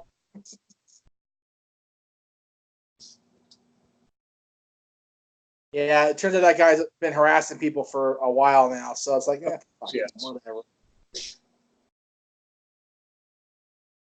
I'm glad Bubba did something at least. That was good. You can't. Did you see the fan group Scarlet Bordeaux? Say that again. Did you see the fan that groped Scarlett Bordeaux? Like that. Oh yeah, I would have killed that guy if I had been backstage. Like that was ridiculous. Yep, it was.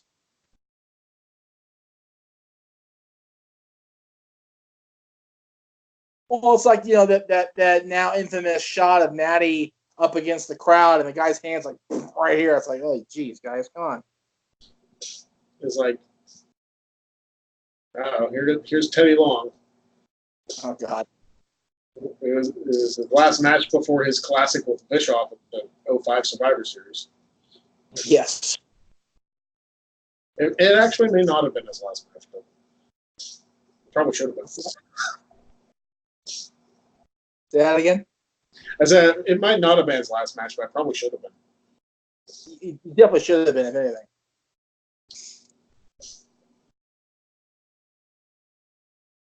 I can't decide if I like Spike more as a foil for Bubba and Devon or as a partner. Yeah, because it kind of went both ways. Yeah, I mean, for a while, Spike was the victim. Yeah. In both ECWE and WWE. And like we talked about last show, the Dudleys were the most hated people in the business. Well, that was the worst attempt at a Vader bomb I think I've ever seen. Yeah, that wasn't all that pretty. Probably not a good idea when you have a face mask on either. Yeah, they don't teach Vader bombs at Harvard. No. We're not tough enough.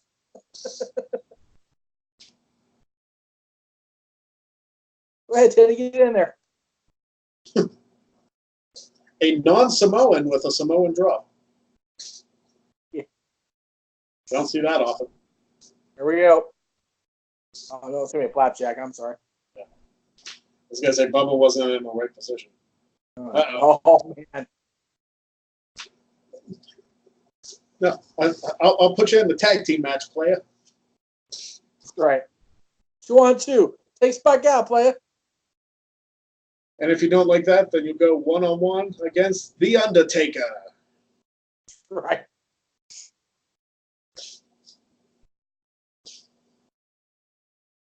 Oh, here got the Dusty punches.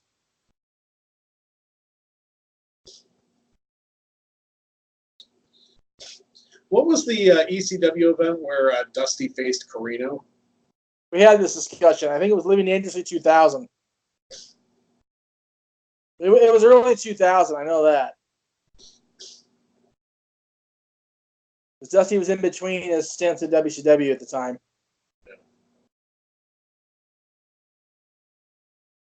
Yeah, Dusty and Steve both bled buckets in this match. I saw the finish of the match and saw them like both bleed like faucets. Yeah, there's no reason for Dusty to be bleeding that much at his age. And I was 15 years before he died. Yeah, more than that. Because he died in 2015. Well, yeah. I was gonna say, freaking Flair bled buckets in TNA, like him and Hogan both. It's like, geez. Well, I've made my view on Flair's TNA stint more than clear. Yeah, Just unnecessary. it really was. Well, and Flair regrets it. He said, "Oh, I thought he was going to win." Flair, I thought he was gonna win too. Flair immediately, like when the Book of Charlotte came out, he said right away that was the biggest mistake he ever made was signing with TNA. Yeah. And Spike gets the win. All right, yeah, he's Spike hits Teddy Long. That's right.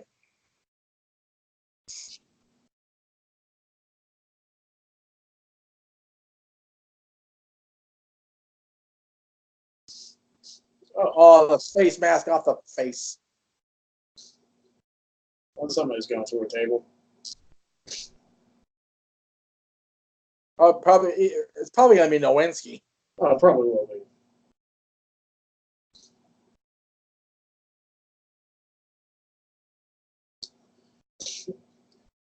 Because nobody, I don't think, this is going to sound terrible, I don't think anybody ever cared about Rodney Mack. Jazz did. Well, I meant crowd-wise. Oh, yeah, no. Because he had that little stint as Cena's buddy, and then called it.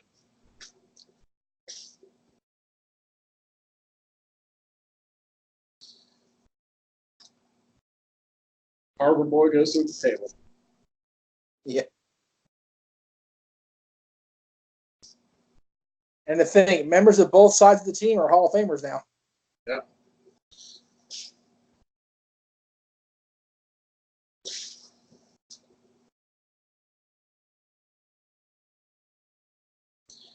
Well, I know, like, one of the things we had on the docket for one of the weeks was the ECW versus WWE thing as one of the options. Yeah, that was supposed to be for the week we were supposed to watch this one. Yeah. And it's funny because I remember that because I watched it and it's like, whoa, there's Jazz. Yep. And then you never saw her again. No, she appeared like once on the Sci-Fi show. That was it. Oh, did she? And she was gone. Yeah. And the thing, 10 years later, she was the NWA Women's Champion. Yeah.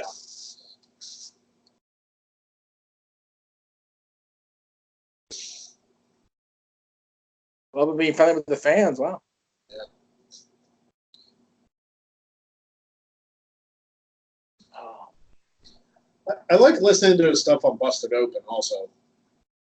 Yeah, he I like his show. I like when Billy Corgan's on the show because he always I was right. It's over Stacy. Yeah, that's something else I miss is the moving graphics for the matches. That's always cool.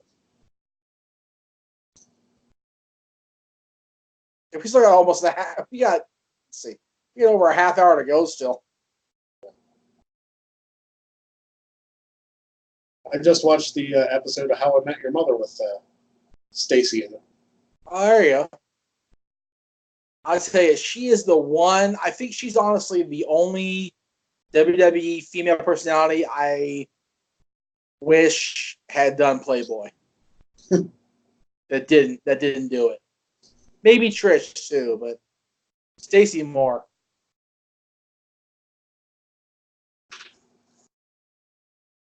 It's hard to believe those two were actually a couple too, Test and Stacy. I know. When you think about what Stacy's done since leaving WWE as far as romance-wise, it's like, Andrew Martin? Really? David Flair? Really? Like you went from Test to Clooney, so. Yeah. And from David Flair to Test.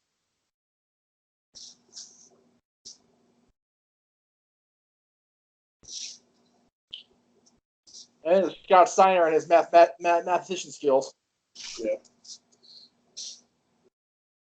I guess this was before Steiner was a math genius. Right. Well, he needed to become a math genius because he needed to figure out how much he's getting paid in TNA because nobody knows the truth of that answer.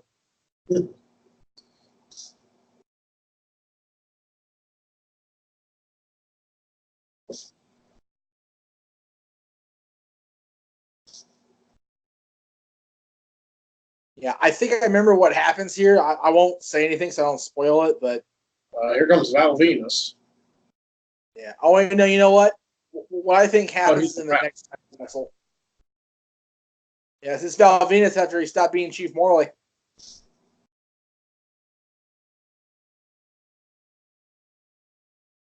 Val with the short haircut, which never worked for me. Yeah. You know, the one thing that annoys me about Val, and it had nothing to do with his WWE career, I hated the fact that he went to TNA and in his first pay-per-view match beat Chris Daniels. Yes. What the hell? Christopher Daniels main evented the pay-per-view before, and then he jobs to a guy who hadn't won on pay-per-view in like 10 years. Like, that was shit. That was complete horse shit. I don't think I watched TNA after that for a while. I was like, no. TNA in 2010 was weird. That whole period when the Monday Night Wars reignited was very bizarre.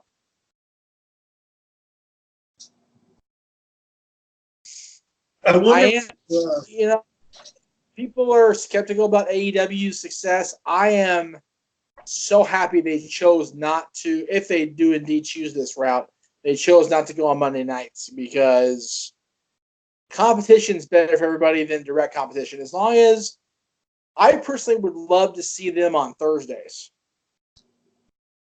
That way there's wrestling every night of the week.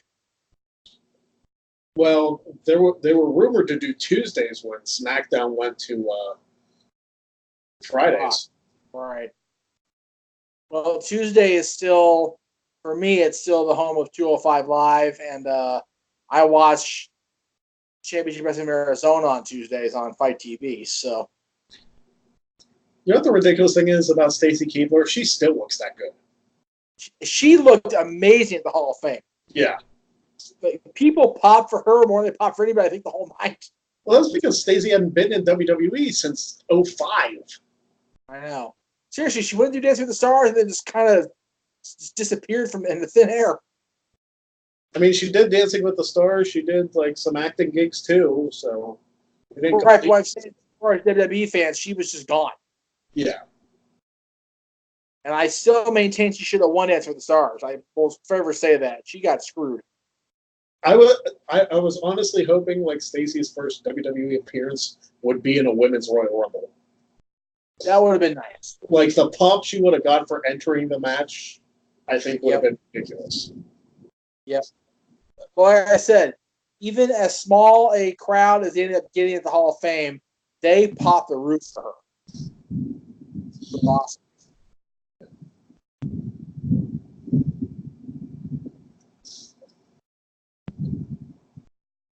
That's in his coming off the Roy's gimmick. This looks like he's wearing his corporation tights. What's that? This looks like he's wearing his corporation tights. Yeah. Then he went away for a while. Then I don't care what they say. He got seriously juiced up for ECW. Oh, he did. I'm telling you, do a drug test on him in 2006. He's failing. It didn't last very long.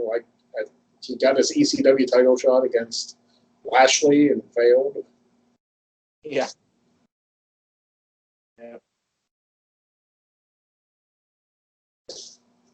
The irony of Stacy introducing Scott Steiner, WCW alumni.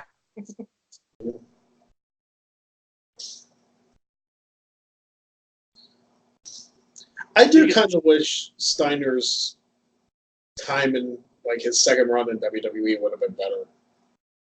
Yeah, I think people crapped on him so much in WCW as far as once he broke away from Rick and really became a musclehead and a jackass behind the scenes that they didn't give him a fair shake in WWE.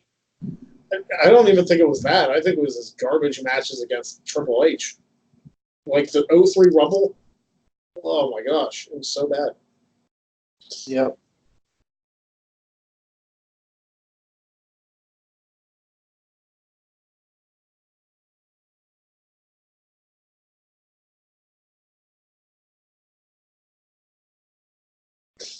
Well, looks like my ex-roommate and his daughter are seeing Toy Story 4 today. Oh, there you go.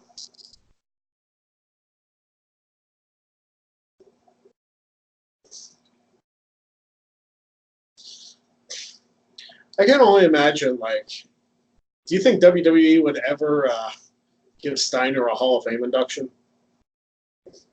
Or do you think they would not want him around a live microphone? Hang on a second. Okay. Oh, wait. I can't wait. Okay. Hang on. I'm bad. I really don't care. Oh, damn it, Nash, you buzzkill. I don't, based on how outspoken he's been against the company, number one. Number two, live mic, probably not. Yeah. I mean, the first words he spoke on his second run were, "Give me a fucking mic." I know, like, oh God, Scotty, good grief. It's like, already? Fortunately, it was on pay-per-view and not like TV. But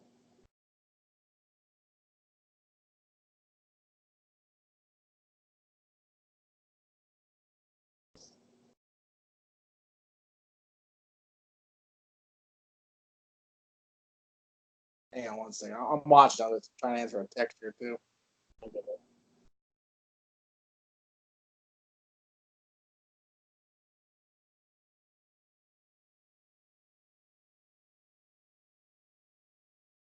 Oops, something I wanted to do. All right, so here, since I'm looking at the screen anyway, Yeah. I will just go ahead and tell you exactly what I was mentioning. Whoops, that's not what I wanted to do either. Mentioning my T-shirt list earlier.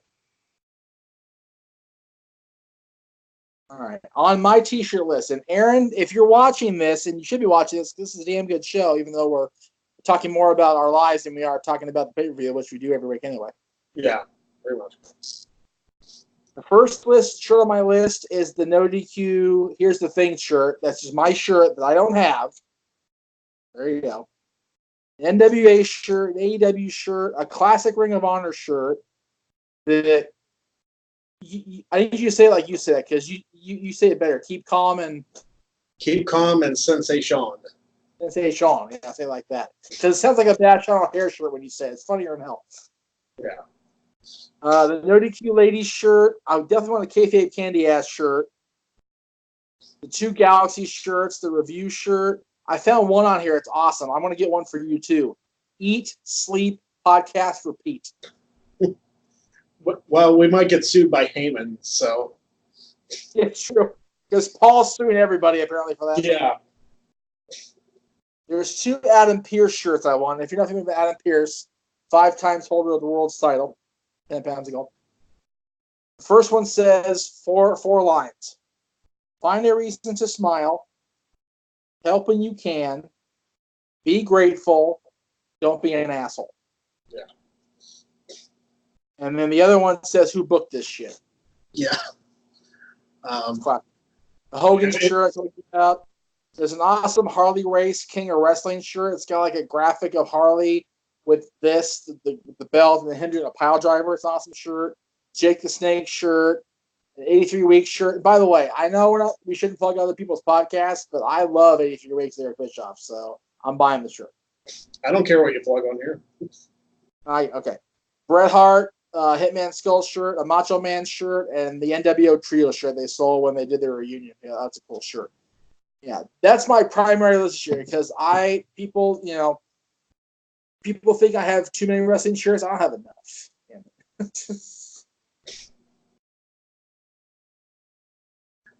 Steiner seemed to get hurt by his own moves during this time frame more than anybody else I know. Because his muscles are so weak from all the freaking juice flowing through them. This was even before the freaking drug policy went into effect. I'm saying. Yeah, it's 2 years before Eddie passed, and people went, Yeah.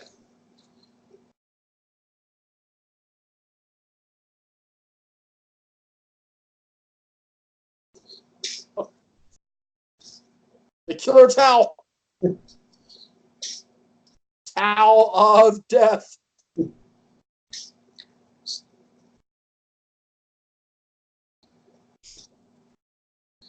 Thank God he wasn't trying to do the Steiner screwdriver at this time. Yeah. They totally botched this whole storyline by having Scott lose the test later because of Stacy and become Test's other servant, and then they teamed up against Stacy. It was like, Yeah. ah. And then Scotty was gone from the company months later. Yeah, and Stacy became Super Stacy. Test too, actually. Test was too, yeah. And Stacy kind of floundered for a while, and then she ended up becoming Super Stacy toward the end. That was really cool. Yeah.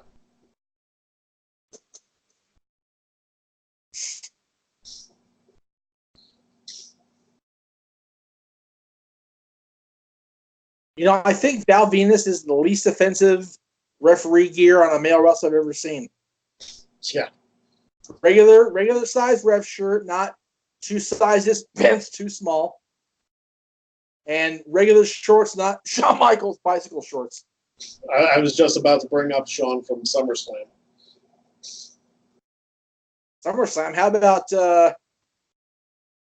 SmackDown? SmackDown, and I think he wore those for the Iron Man too, didn't he?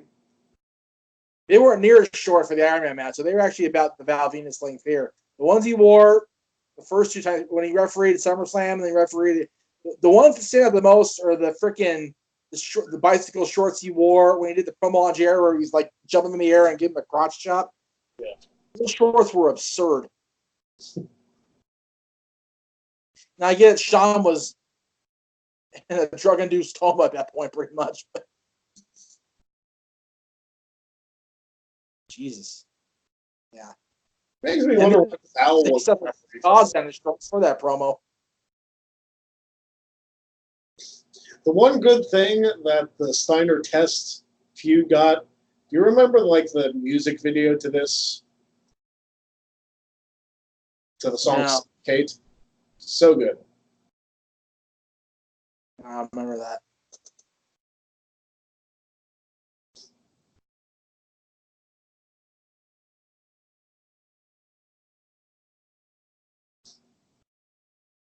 Flatliner. Oh, he beat him clean. Wow.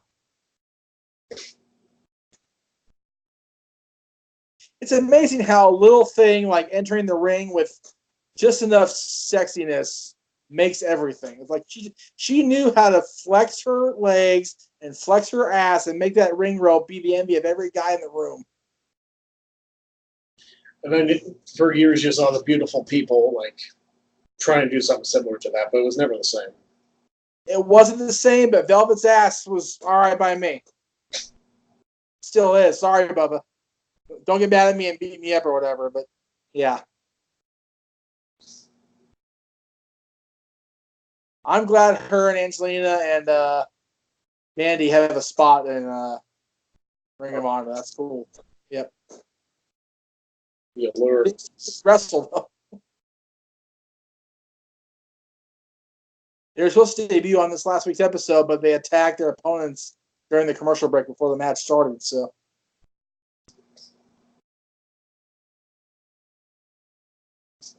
yeah, it's very weird seeing Scott Steiner be the defender of happiness in women. Yeah.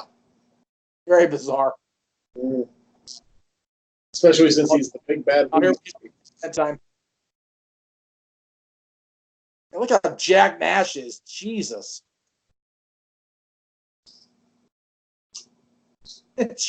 Sean looks like he's some random fan that Kevin Nash enlisted to be in his corner. Like, what the fuck was that post? Well, you figure, like, with as far as Nash goes, you figure all wrestlers get jacked before they get back on TV. True. I guess I didn't realize he was ever that big. All right. Make sure you don't tear your quad, and you're good. That was crazy. He came back to WWE with the NWO, tore his bicep, came back, tore his quad in the same match, came back, had this run with Hunter and Sean for a while, got the Punisher haircut, lost the Chamber match, and then he was gone. That was it. He was just gone. Mm-hmm. And he was in TNA for far too long. Yeah. I think if Scott and Pac had stayed down line longer, Yeah. I think the Wolfpack would have worked well in TNA. But it just Scott and Pac just couldn't keep their shit together long enough. Yeah. Which is a shame because now you look back and it's like all three of them are back on the light side of the force, if you will. Yeah. Which I'm so grateful for as an acquaintance of Sean's, of Pac's, and, you know, as a follower of Scott through Dallas and everything. It's awesome that they all got their collective crap together.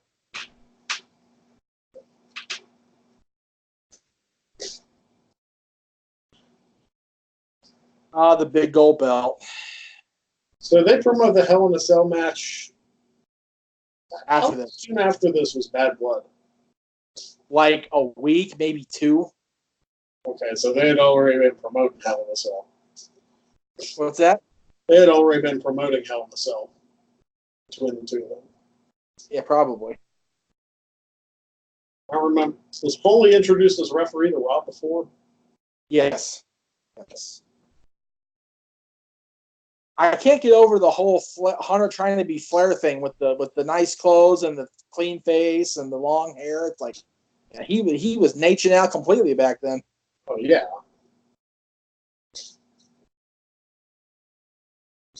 He's just walking in traffic. Then committing Grand Theft Auto. You know. Oh, yeah. That's right through the Flair match. Red blood Cell. on the cell.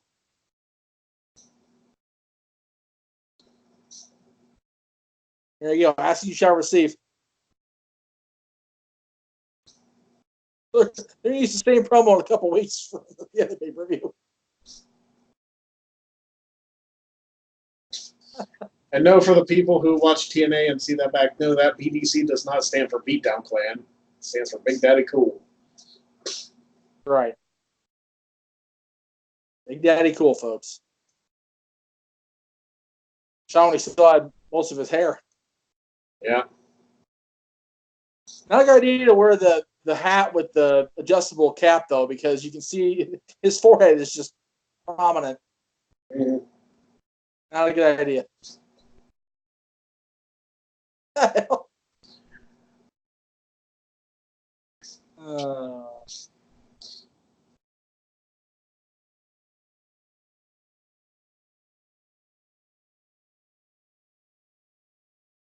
Well, here we have a Click Plus Flair. Yeah. This is a really cool shirt on Sean's Pro Wrestling Tees site. Yeah. Is no horses, no bullets, no something. Just the best, the Click. I was like, oh, interesting. Kind of like mini shots at all the other factions. Everybody, yeah. It's like, ooh, I don't know about that, guys. The Horsemen were great. Kevin Nash and his Tron trying to show the NWO logo on his T-shirt. Using the cheap knockoff Diesel theme. Yeah. You who liked Kevin Nash's song was Jade. She always dug Kevin's song when he came back. It was okay. Yeah, I mean, I know. I like the Diesel music better, but Yeah, I did too. That's something they need to release with the Uncaged albums is like the Diesel theme he came back with at the Rumble. yeah. Speaking Uncaged, of Diesel Pyro. yeah. Uncaged has got some good stuff on those albums, man. Oh, they definitely do. I was actually listening to Nathan Jones's theme. I was like, as soon as I saw that theme came out, I was like, oh, yes.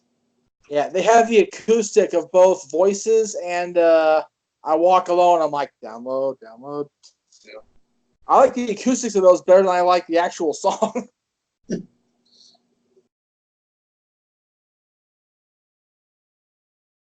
There's a familiar sight from the Ruthless Aggression era. Right. Triple H with the World Heavyweight Championship. Hunter with the big gold, yep. Where's the H at? There he is. Bringing it. Always wait until Triple H did the water spit to come out.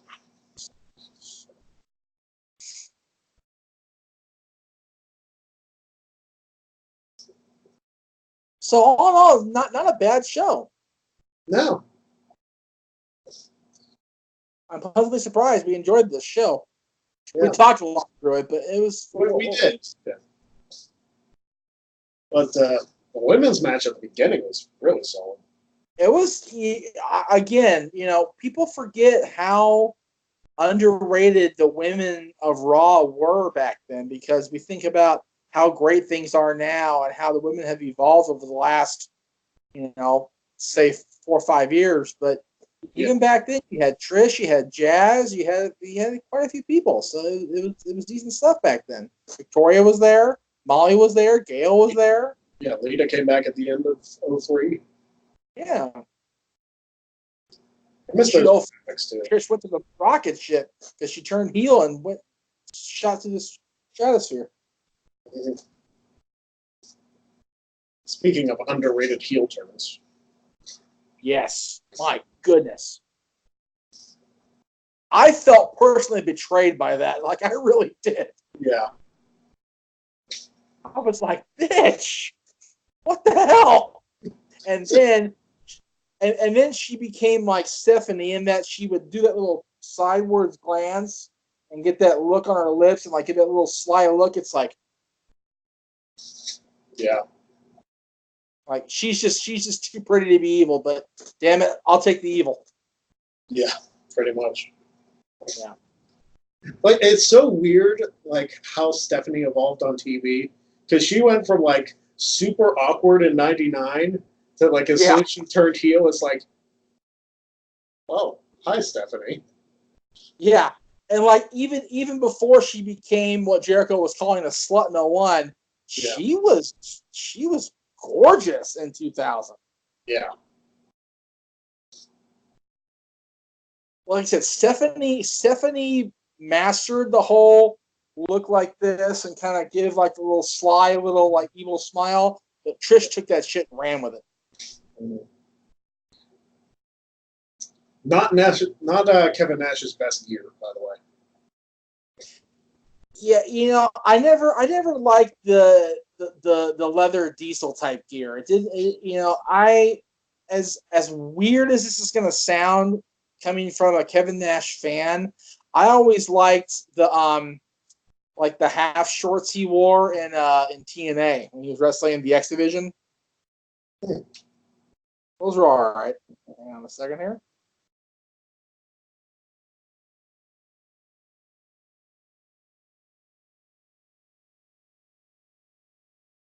Checking with the Warden. The clothesline was in slow motion. Yeah. I'm talking about Teddy Long throwing, like, Post and Trish. So. Yeah. Yeah.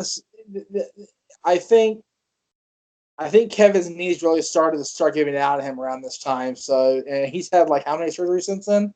Yeah. On his knees. I forgot for a second this was a street fight. I was like, oh, geez, it's over already. Yeah, no, it's a street fight.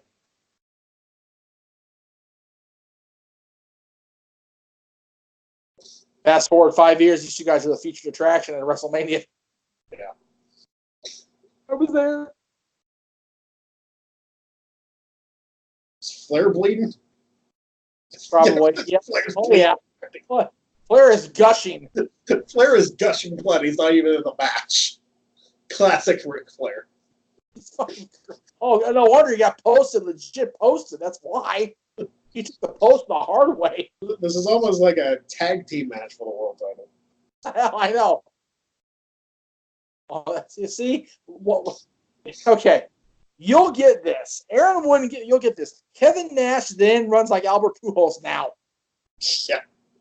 Or like, oh crap. I'm like blanking on baseball reference right now. I can't now.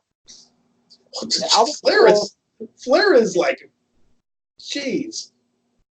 Yeah, if Albert Pujols doesn't hit in a deep right or deep left, he's not getting past first base. Jason Giambi, that's who I was thinking of. Yeah. Oh my God, Giambi can't run with the spit. Holy crap! I'm surprised he's still playing, let alone. He's still playing? Isn't he? I don't know.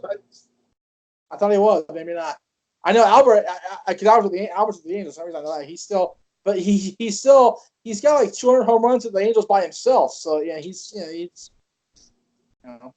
Flair and he can still hit the ball and play first base very well. It's just he can't run. So you have to believe that, like, is Flair leaving or? Yeah, Flair's gone. Yeah, Flair's being escorted out of here. It's a street fight. No, he's probably medical attention would be my guess. Oh look, see, I miss Jeff. They all miss me. See, there you go. I miss Jeff. I miss Jeff. They're a time traveler. Time traveling. That's right.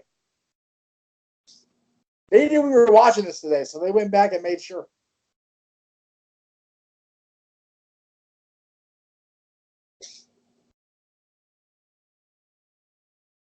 There's another guy I think that benefited well from the transitioning from the long pants to the trunks with Hunter in '99.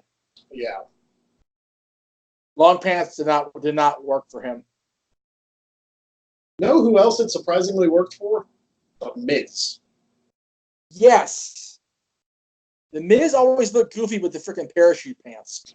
Yeah, and then we saw him the first time at Tice. It's like, oh, okay. It actually doesn't look too bad. It's No. ever since. Yep. But you were mentioning wrestling shirts that you want. I have wanted for many years Shane McMahon jersey. I might have told you about this. Yeah, you told me, but not on air.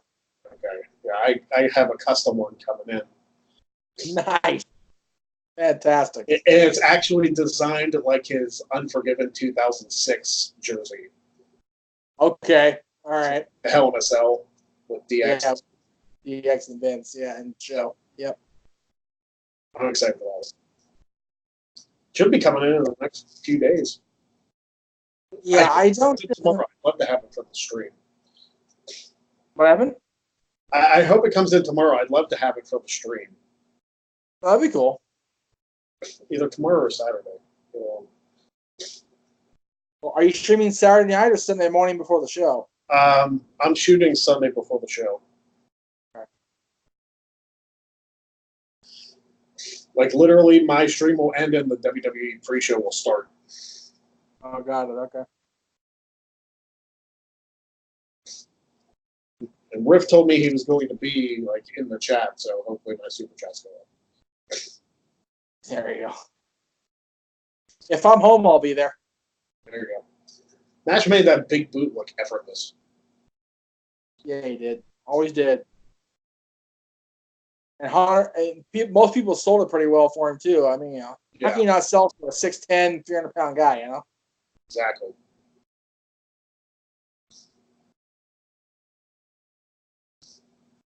Oh, there's the knee. There you go. Well, Nash's career is done. Oh. Again. Yep.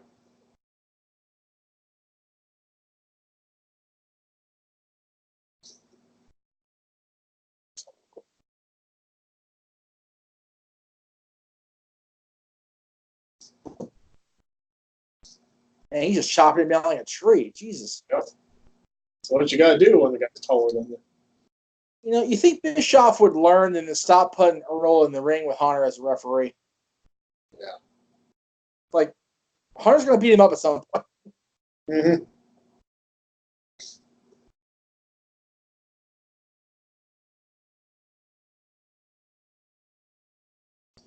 I was actually watching a few weeks ago random Raws in April of 2000, like when that whole storyline between Hunter and there you go, he shoves him in the face when the whole storyline was going on with Yeah. the McMahon Helmsley faction and Earl Hebner. Then he had, what's his name, Earl fast counting on for Jericho. Yeah, which is such a great moment. It's one of those things where, you know, people bitch at me for being double standard for counting DiBiase but not counting Jericho. Well, Jericho, number one, was fast counted to the title. Number two, he was never announced as defending the title in a later match. Right. So, you know, it's apples and oranges to me. Well, also, like, the referee's decision was overturned, so the match result technically never happened. Right. And see, that's my whole thing with Ted. And plus, Jericho became world champion like 6 times after that anyway, so he's fine. Yeah, and with Ted, it's just he not only was, granted it was a crooked paid off official, but it was still a licensed WWF official at the time, and he raised Ted's hand as champion, and then Ted went to 3 different shows, 1 in a tag match and 2 in matches against Bam Bam, where he defended the title. And for Jack Tunney and his crooked nature to say that, you can't do that, it's like, well, then where the hell were you in the house show circuit, asshat? It's like Heenan said about Tunney, best president since Noriega. Yeah, that's right. That was the one good thing he did, was take the title away from Hogan in 91 and led to the 92 Rumble, the greatest Rumble match of all time. Oh, it is. We got to watch that next year when we get to Rumble season. Oh, absolutely. I figure we'd have to watch the 92 Rumble with the commentary on, because right, it's probably one of the best called matches ever. Yes, and now Hunter's bleeding. Yeah.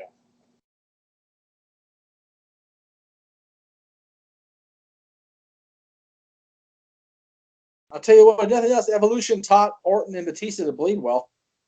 Yeah. Especially matches against each other. Listen to that match Orton had with Flair. Yeah. The Taboo Tuesday one? Yeah. The cage match, yeah. That was ugly.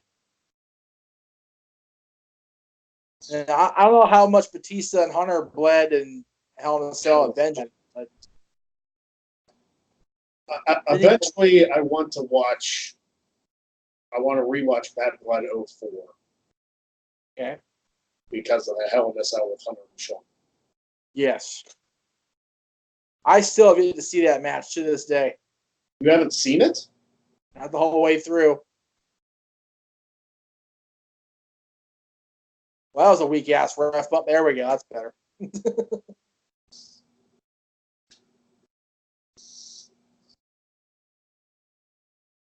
Another big boot. Mas big boots. Oh, shafts are down. Shit's on now.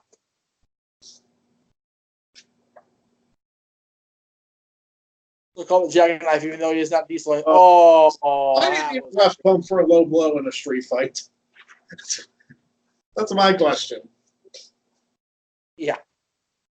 Here Comes back. Oh, Jesus. With half a gallon of blood loss. Yeah. All stuck to his face. Jesus Christ. Don't punch him in the wound, Kevin. Jesus.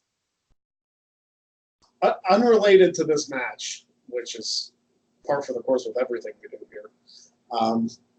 Have you ever seen, there was an indie match where they called it a salt and lemon juice match? Oh my goodness, I can't even imagine where you're going. Well, they busted them open and they took salt and threw it at their face and also put lemon juice in the wound too. It's why would you do that? Oh, that's just barbaric. Right? God. Oh, the humanity of it all. That's some indie horror story shit. Yeah. I definitely don't want to see that. No. I might get sick. All right, here comes Sean back. Look out. Sean's hair still hasn't grown back. Sean's punching Flair in the wound. Yeah, Sean's hair is still not Shawn Michaels' length here yet. No. Well, you figure he had that goofy-ass bob at the Survivor Series. So bad. Even Sean said that was bad. I remember Hunter saying it was bad. He saw his tights, too. It's what? Okay. You, Sean. It's in the, yeah. Sean even said like a big giant turd at the Survivor Series.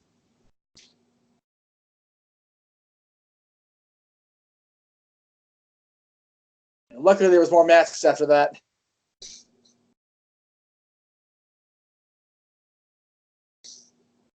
Is this for the world title? Yeah, I think so. Okay.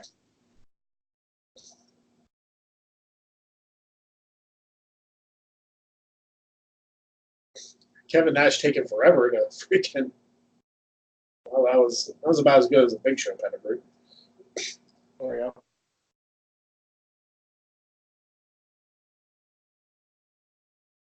There it is, jackknife. Wake that referee up, man. Come on, Earl. It's like, quit selling, Earl. Earl, it's time to wake up. Come on. Call your brother. Like, come on. Call your brother Dave if you don't hurry up. 1, 2, 3, 4, 5, 6, Referee in the 8. Oh, there's Nate. Oh, don't punch him, Nate. What the hell? It's not low H anymore. Who booked that crap?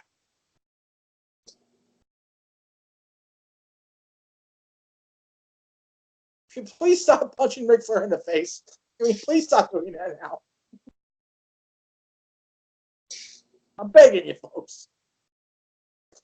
Well, time to powerbomb Nate. Nope. Oh! Oi! Golly! And naturally a flare bump. Yeah. We must have Flair bump. Hogan must pose, Flair must bump.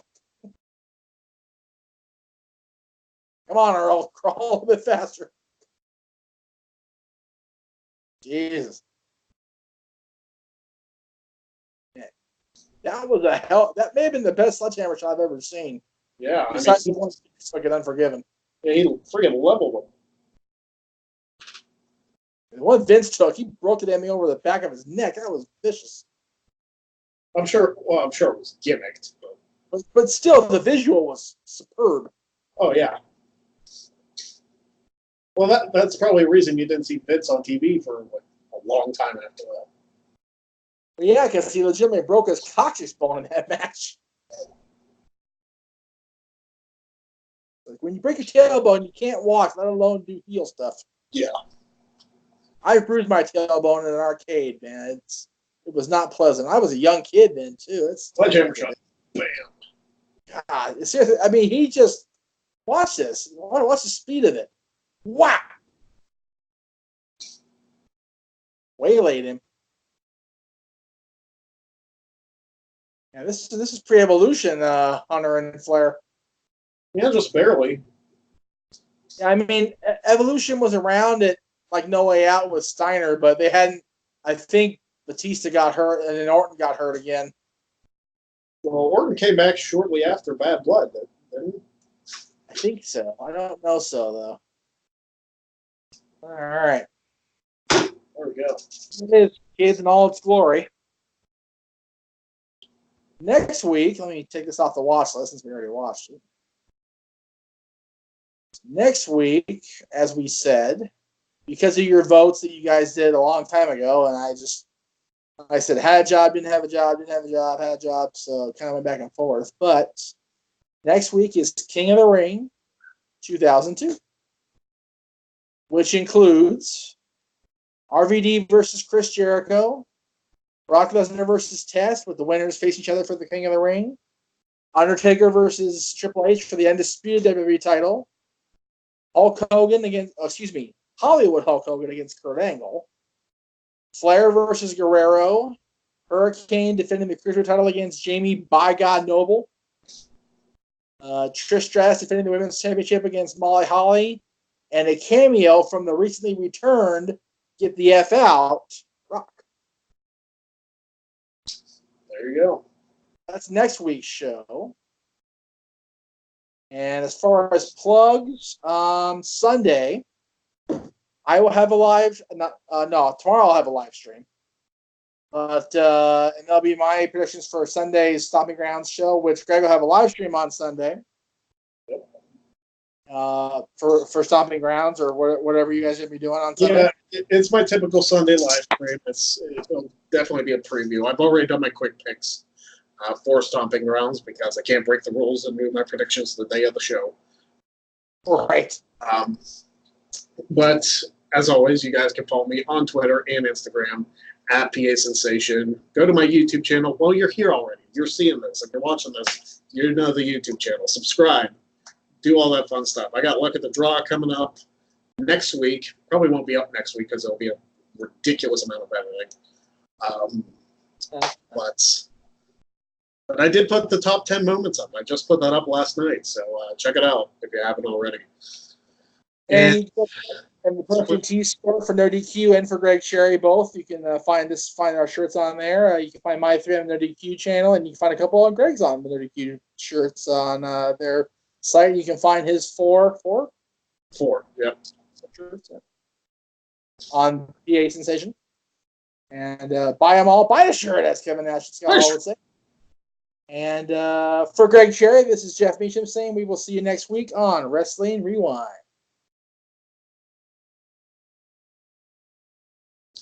Sweet.